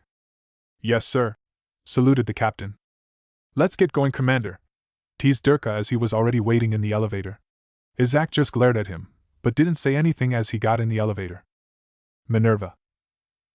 Athrun entered the bridge with a determined look in his eyes. He had finally decided to lend his help in destroying Junius 7 as it was the right thing to do. Of course, there was no guarantee that they would let him pilot a mobile suit, but he had to try. If one had the power to help, then they should use it to help. That is what Kira was always saying whenever he asked him why he continued to fight in the war. Alex, what brings you here?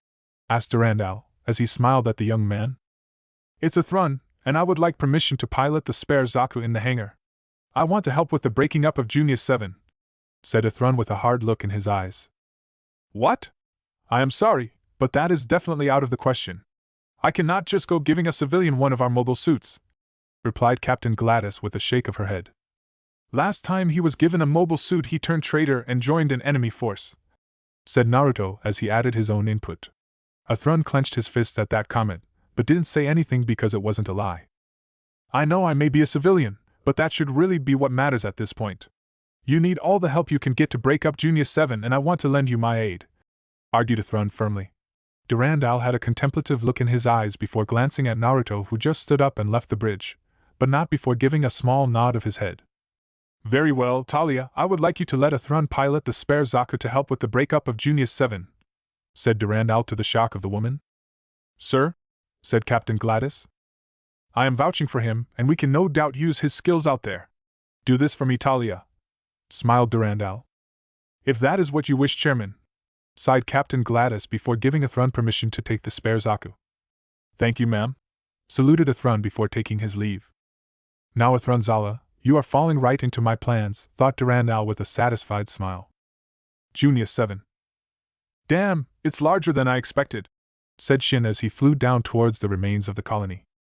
Sometimes you can be such an idiot, sighed Luna with a shake of her head. Minerva, this is Commander Uzumaki, said Naruto as he opened a link with the ship. His radar located the Phantom ship that faced about a day ago and knew they would be launching the stolen Gundams.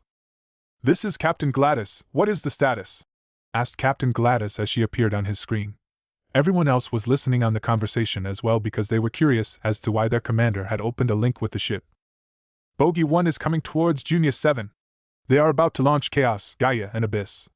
You should also know that have picked up multiple flare motors all over Junius 7 that are the cause for its current course towards Earth, reported Naruto before transforming from his mobile armor form. Just as he finished transforming, several reports came in from the demolition crew that they were under attack by multiple Jin units, and Bogey 1 had launched the stolen Gundams. What the hell, why are our own people attacking us? Yelled Shin, but didn't get time to think much on it when the chaos started to fire upon him. We have to protect the demolition crew at all costs, glared Thrun as he took off towards Junius 7 and let the others deal with the stolen Gundams. Ugh, not you again, cursed Luna as she started to engage the Gaia. Demolition crew. Son of a bitch, who the hell are these guys? Growled Zack as he took out a Jin that tried to sneak up behind him. Whoever they aren't rookies, said Durka before launching missiles from his Blaze Zaku, but most of them were avoided much to his ire. The Jins were concentrating most of their fire on the Zaku trying to launch the missiles inside Junius 7 to break it up. Izak and Durka both cursed as they realized that if this continued they wouldn't break up Junius 7 in time. They were about to go help, but found themselves dodging rapidly as 5 Jins started to open fire upon them. Bastards! Yelled Izak as he was about to open fire, but gasped in surprise when what looked to be a metal whip cut right through 3 Jins with incredible ease. The other 2 Jins turned around, but one received a clawed fist through the cockpit, and the other was wrapped up in the chain before it cut in half when it started to heat up. Its speed is incredible, spluttered Durka as he watched the demonic-looking Gundam remove its hand from the Jin's chest before it exploding in a shower of debris. The Gundam just looked at them both before speeding past them both down to the demolition teams to take out the other Jins. I never heard of ZFT making any other Gundam besides the Chaos, Abyss, and Gaia, said Izak as his eyes narrowed in suspicion. I am just glad it is on our side, shrugged Durka before heading to help the crews as well, but stopped when he noticed something that caught his eyes. What the hell? Looks like we have bigger problems than we thought, said Durka, as he dodged several beam shots from the Abyss that had headed towards them. More of our own mobile suits attacking us? Damn it, cursed Izak as he engaged the Abyss.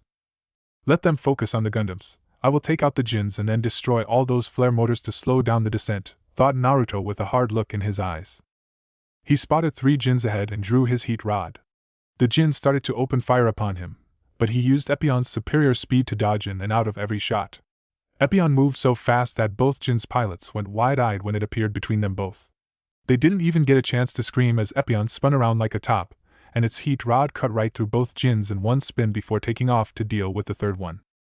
10 more in this area left to go, thought Naruto. He glanced over at the corner of his eyes to see that Junius 7 was starting to break up, but still had a ways to go before they succeeded in destroying the falling colony.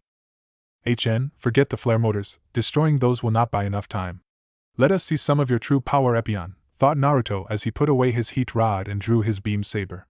The beam saber looked to be that of an average beam sword, but there was a main difference between it and others. Naruto could change the intensity and length of his beam sword since it was directly connected to his Gundam's core reactor. Epion raised the beam handle up above its head and a second later, a large bright purple beam burst out of it. The beam was so large that it was easily 3/4 foot as the size of an average mobile suit. Naruto swung the blade at the ground of Junius 7 and watched as it easily cut through it, like a knife through butter. Time to start cutting corners, said Naruto, but just as he was about to take off he was assaulted with a vision from his past. Flashback. Still doing everything on your own, brat? Grunted Gamabunta as he looked over the battlefield with an impassive look in his eyes. All around there were dead bodies of ninjas, soldiers, and samurai. The giant toad didn't fail to notice that the only person left alive was the man standing on his head and felt sorry for the man.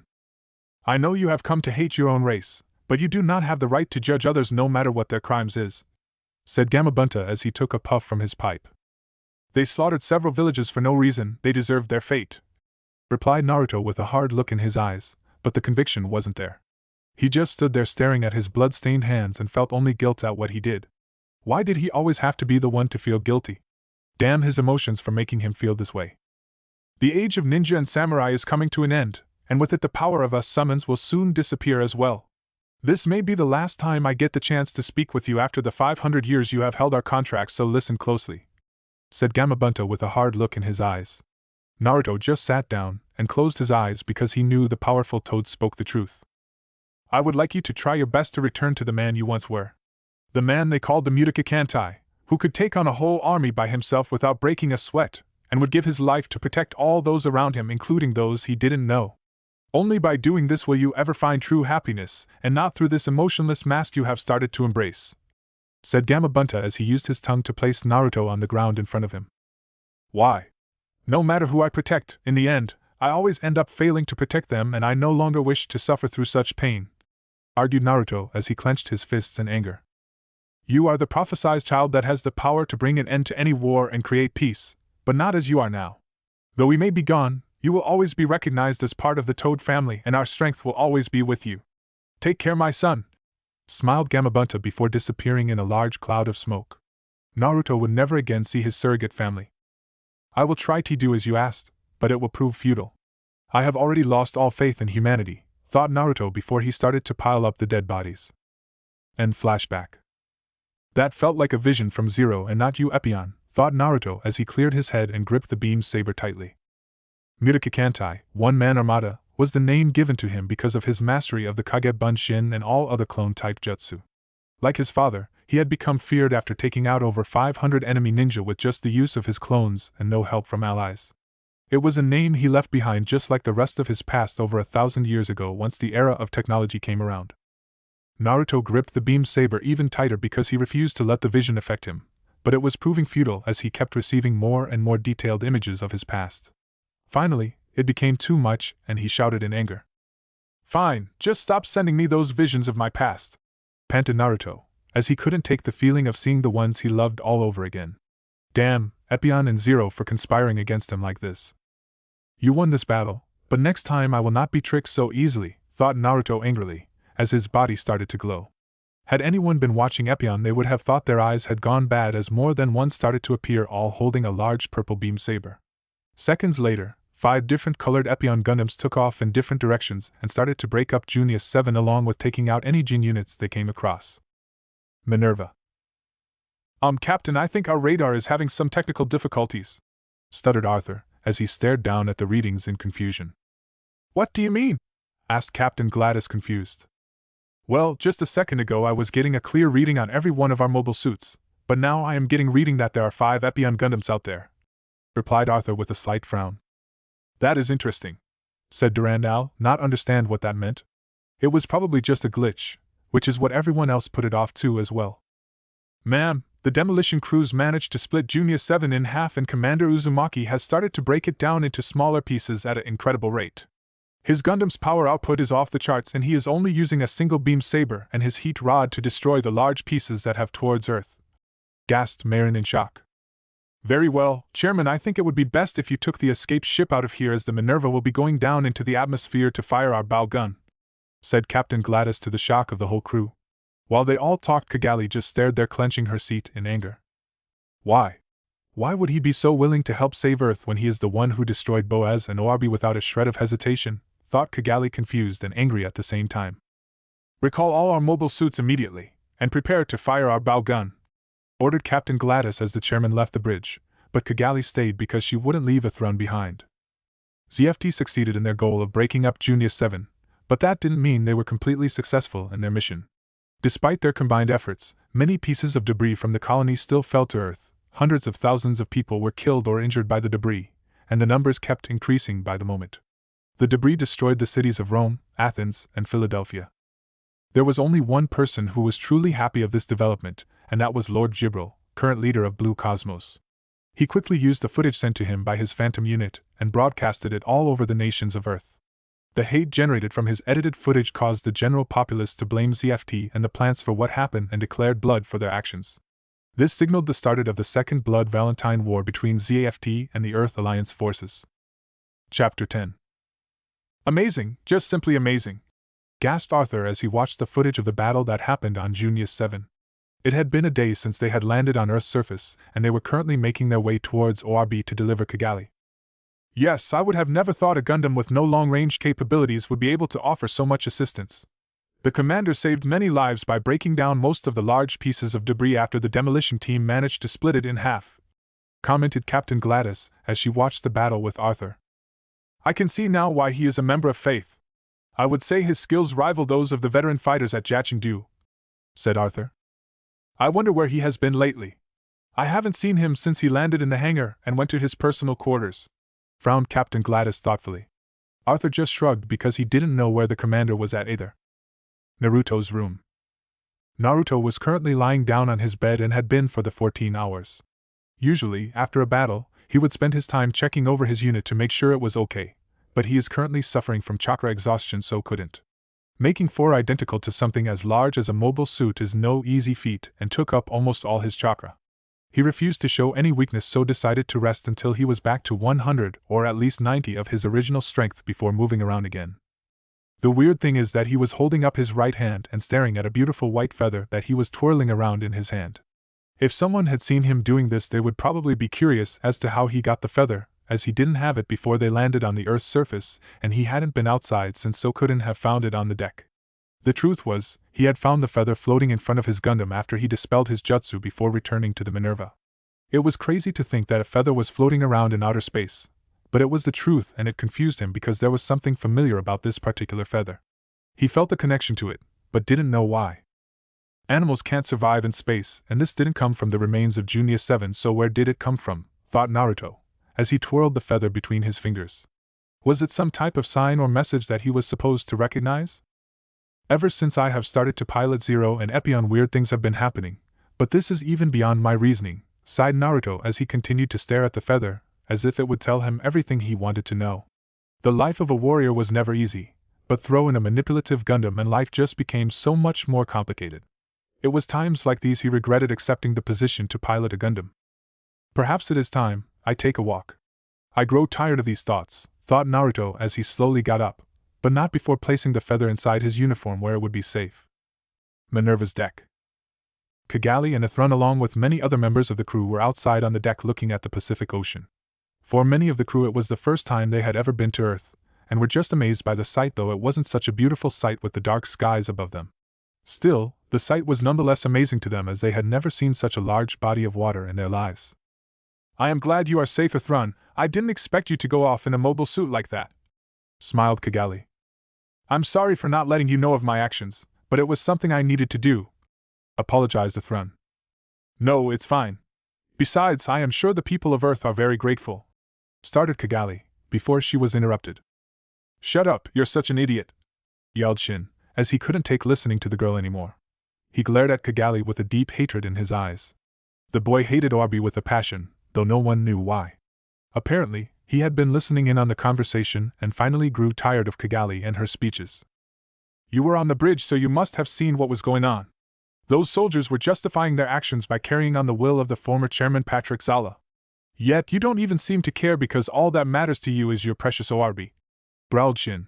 But before he could say anything more, he felt a hand on his shoulder and turned around to see Commander Uzumaki looking at him dispassionately. Naruto didn't even bother to say anything, but Shin got the message loud and clear.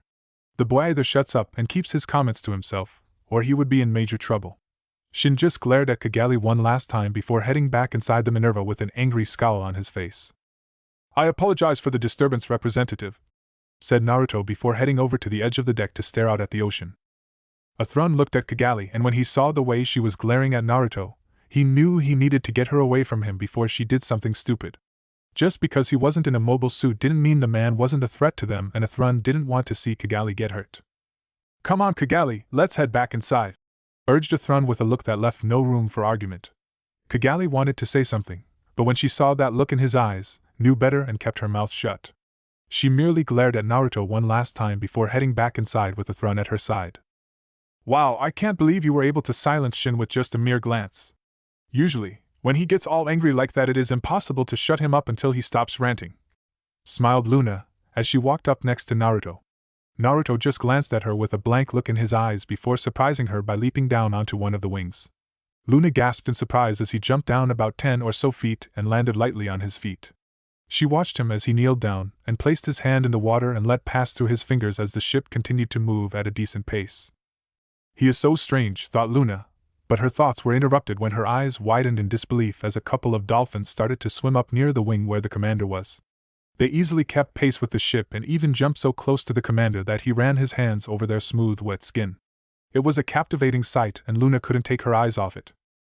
Luna had never seen such wonderful animals before and couldn't stop herself from wondering what it would be like to be close to one. They looked so beautiful and majestic. If it weren't for the fact that she was scared of upsetting her commander, she probably would have jumped down there and seen if he would let her join him. Athrun. Athrun slammed his fist into the wall as he was now walking the hallway all by himself. He kept remembering what the leader of those djinns said to him about how the path chosen by Patrick Sala was the right one to take. It made him feel like all the deaths that had occurred from the falling debris of Junius 7 was his fault because the man who inspired them to do such an act was his father. His own father was the one who originally wanted to kill all naturals, and now it seemed others were starting to follow his example. Damn it all! Muttered Athrun angrily before punching the wall again. "HN, you do not belong here, Athrunzala," said a cold voice that Athrun immediately recognized. He turned around to see Naruto walking towards him with an emotionless look in his piercing blue eyes. "What are you talking about?" asked Athrun, as the comment was so random. "Do not join ZFT," said Naruto as he walked past Athrun. "You are making no sense.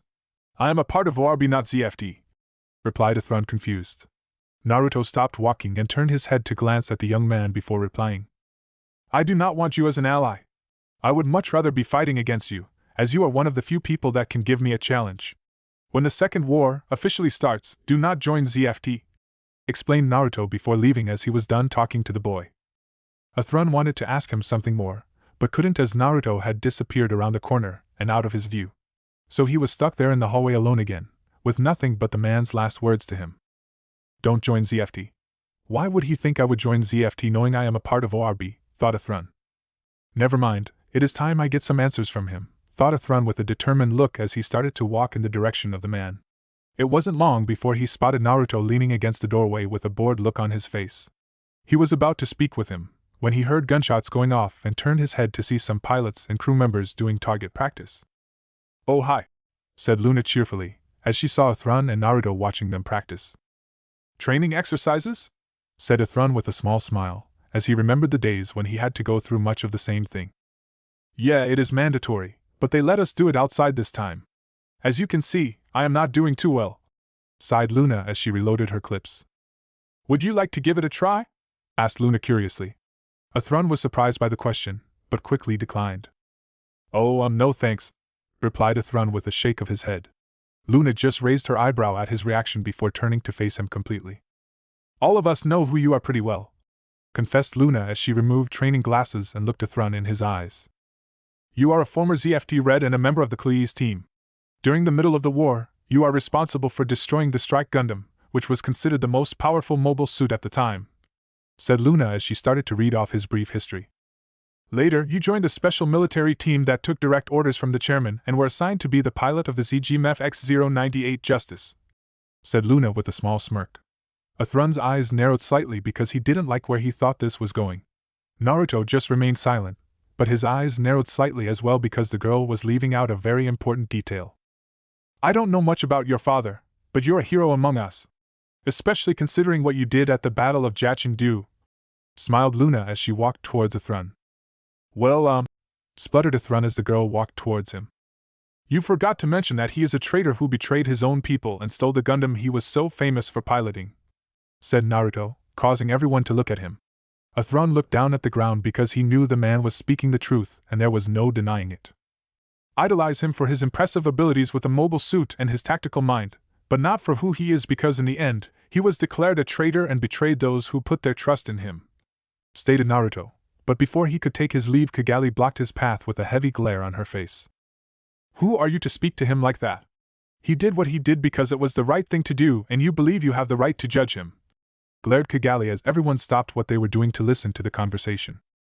"Whether he fought for the right side or not, when you swear your loyalty to a cause you do not abandon your comrades who placed their faith in you," replied Naruto with a slight narrowing of his eyes. "What about you? Aren't you a traitor as well since you are now a part of ZFT?" argued Kigali fiercely. "No, because I was let go after the first war ended, which means I no longer had ties to any nation when I was recruited to join ZFT," said Naruto.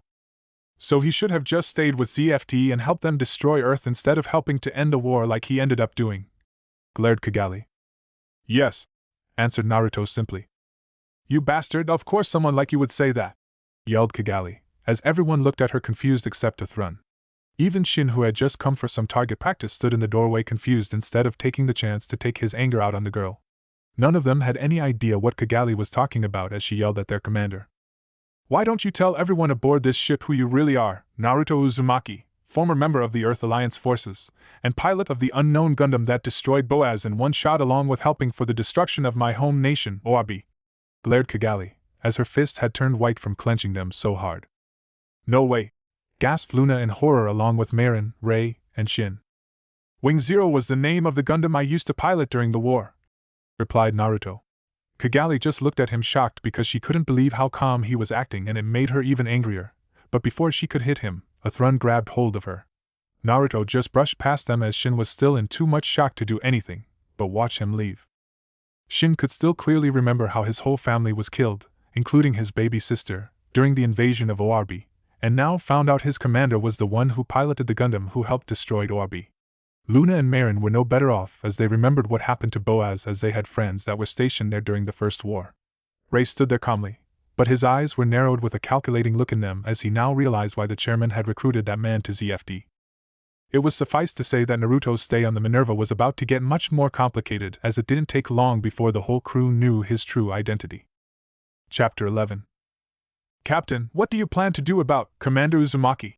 Asked Arthur, as his eyes narrowed in a bit of anger. The whole crew had been alerted to who Commander Uzumaki really was, and since then there had been a rise of hostility aboard the ship towards the man. It was lucky they were about to reach ORB in a few hours, otherwise who knows what would have happened. There is nothing I can do about him because whether you like it or not, he outranks me.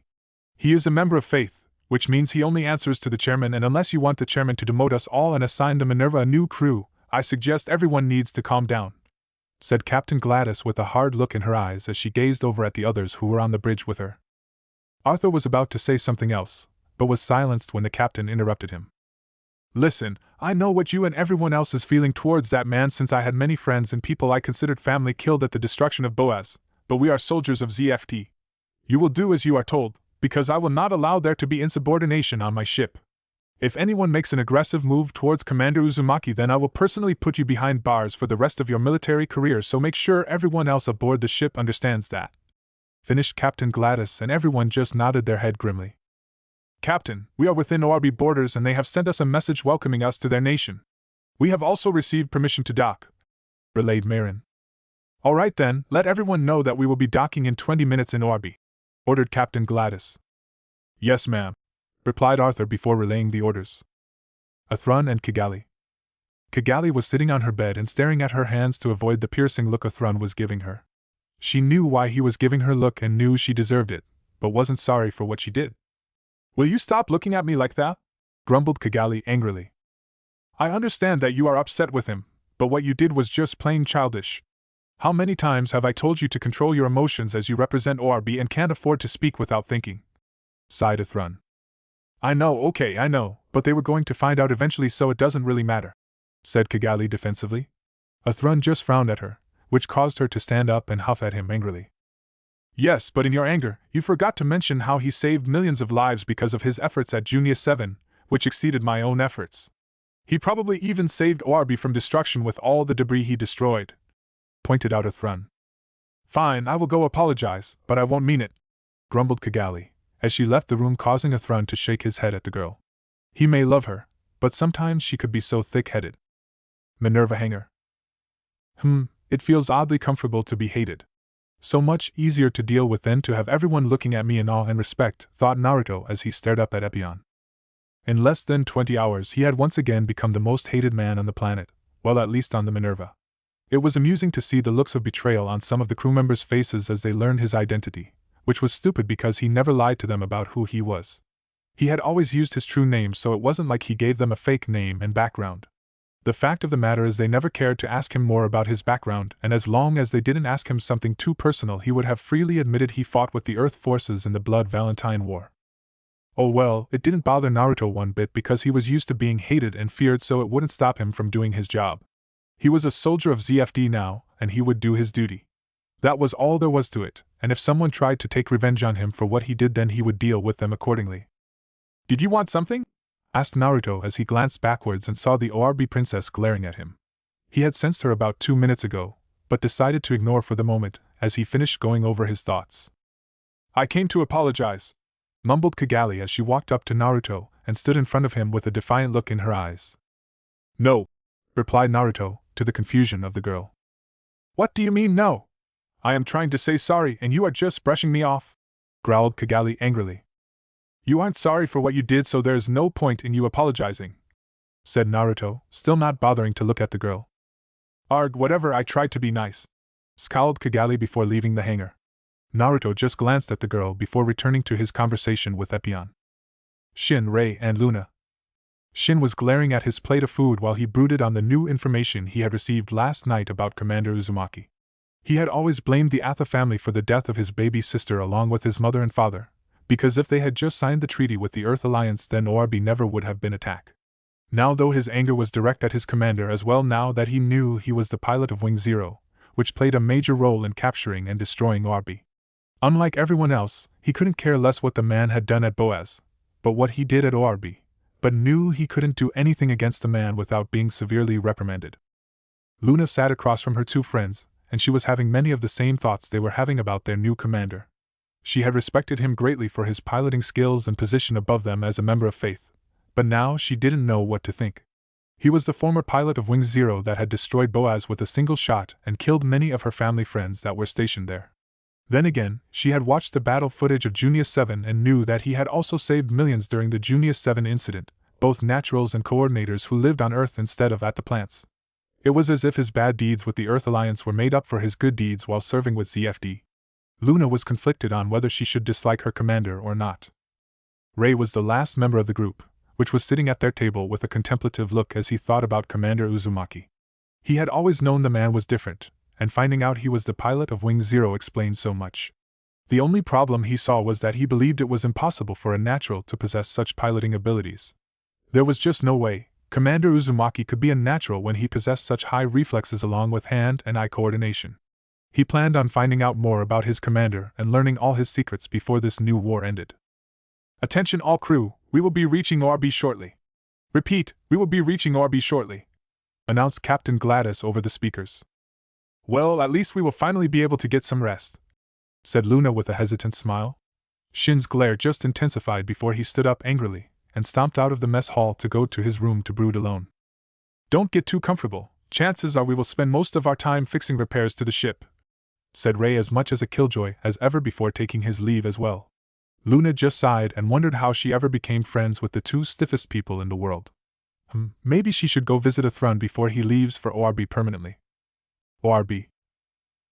I want to thank you for everything you have done for us, Captain Gladys.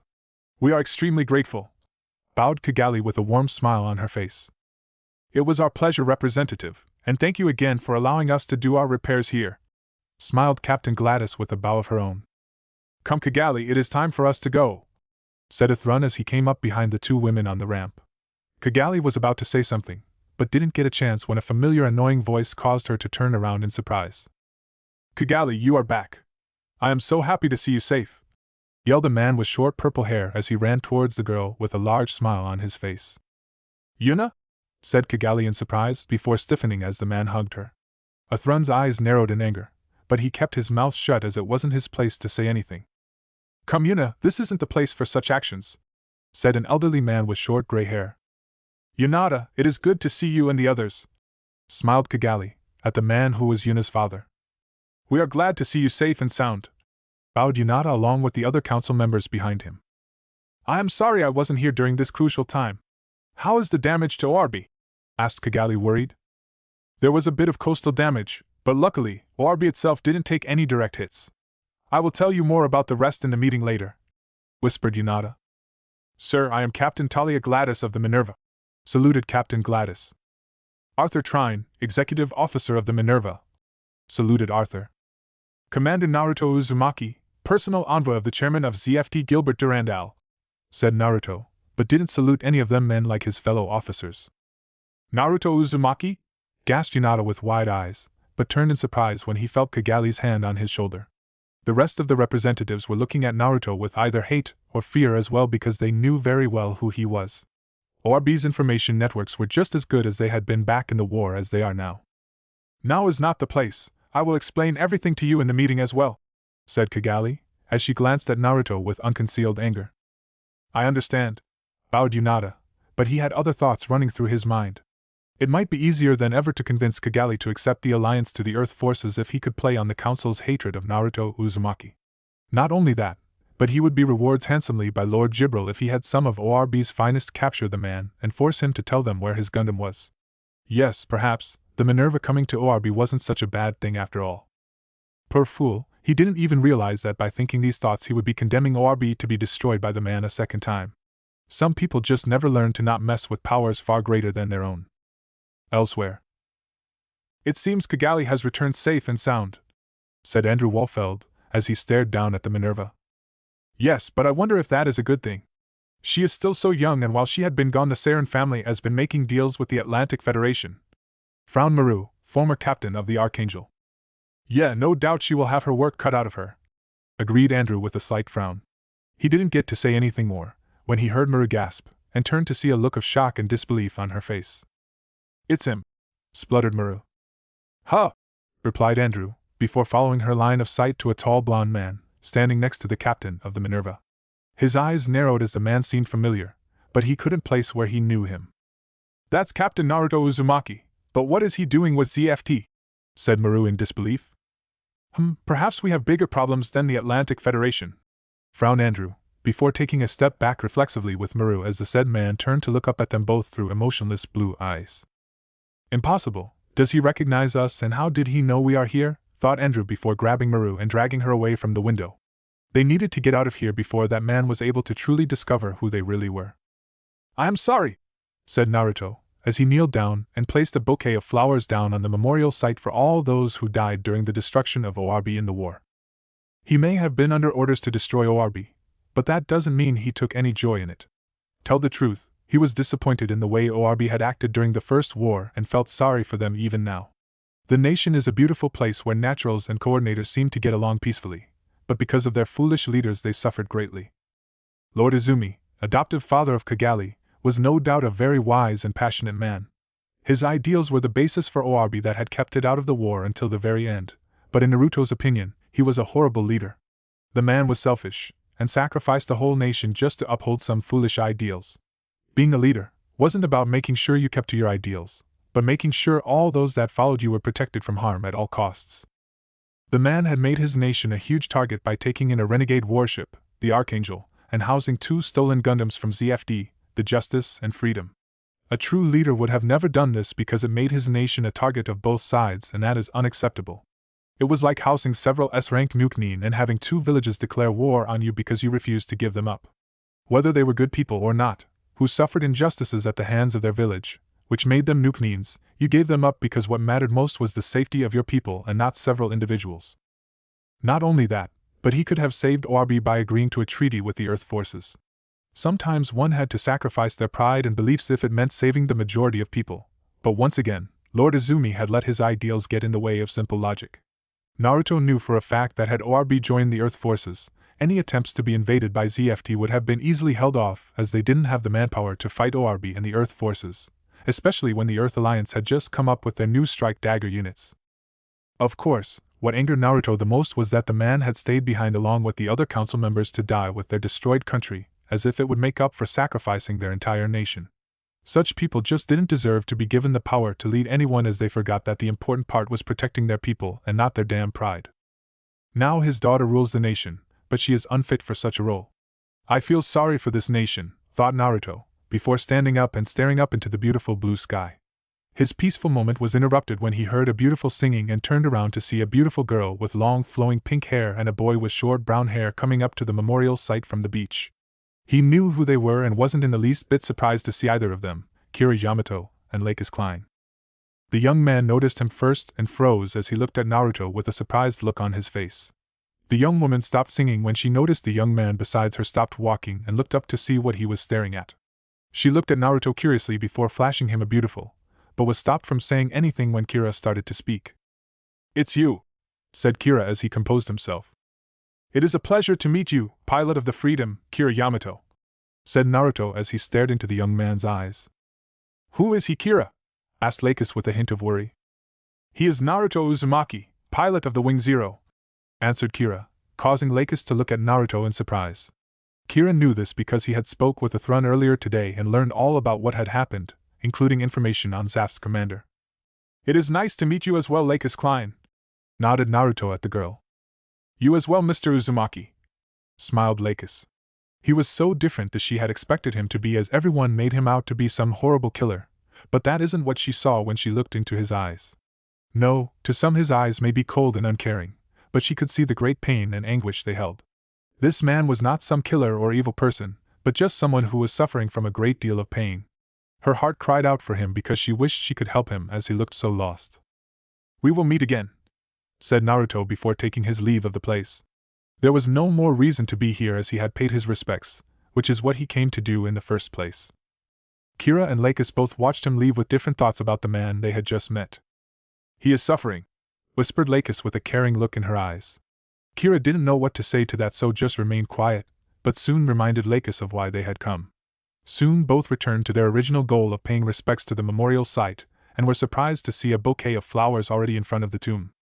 "Did he leave these?" asked Kira, surprised.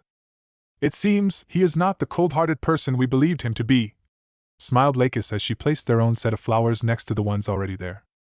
"Plants. Sir, we have just received a message from the Earth Alliance and Atlantic Federation," saluted a soldier. "Thank you, you may leave," said Durandal as he took the documents. The soldier just saluted one last time before taking his leave. So it has finally begun. They are demanding we meet this list of demands or they will take hostile actions against us, thought Durandal as he read over the documents. He would need to put his forces on high alert, and there was no way he was going to cave to these demands, and this would cause the Earth Alliance and Atlantic Federation to attack them. "I think they will be quite surprised once we easily thwart any attack they attempt on us. I must thank you, Lord Jibril, because once I stop this attack, then I can release the true footage of what happened on June 7. Then I will have the support of the people and my plan can be finally put into motion," smiled Durandal. With this thought, he placed the documents off to the side and hit the button on his intercom. "Sir?" said a voice over the intercom. "Hello, I would like you to bring Miss Lakis to me," said Durandal with a glint in his eyes. "Yes, sir," replied the voice before the link closed. "Now, Mir, you will finally get your dream of being loved by everyone while helping me rally the support of not only the coordinators, but the naturals as well," smiled Durandal as he leaned back in his chair with a satisfied look on his face. "ORB, unknown location underground." "Freedom, I had a feeling you were still around," thought Naruto as he stood in front of the powerful mobile suit. It was just as imposing, yet beautiful as he remembered it. He could tell from meeting Kira earlier that the boy had grown and would be a much better fighter once the Second War started. "Yes, perhaps this time, you and your pilot will be able to grant my wish and kill me in battle. Until then, don't let anyone else destroy you," said Naruto before fading into the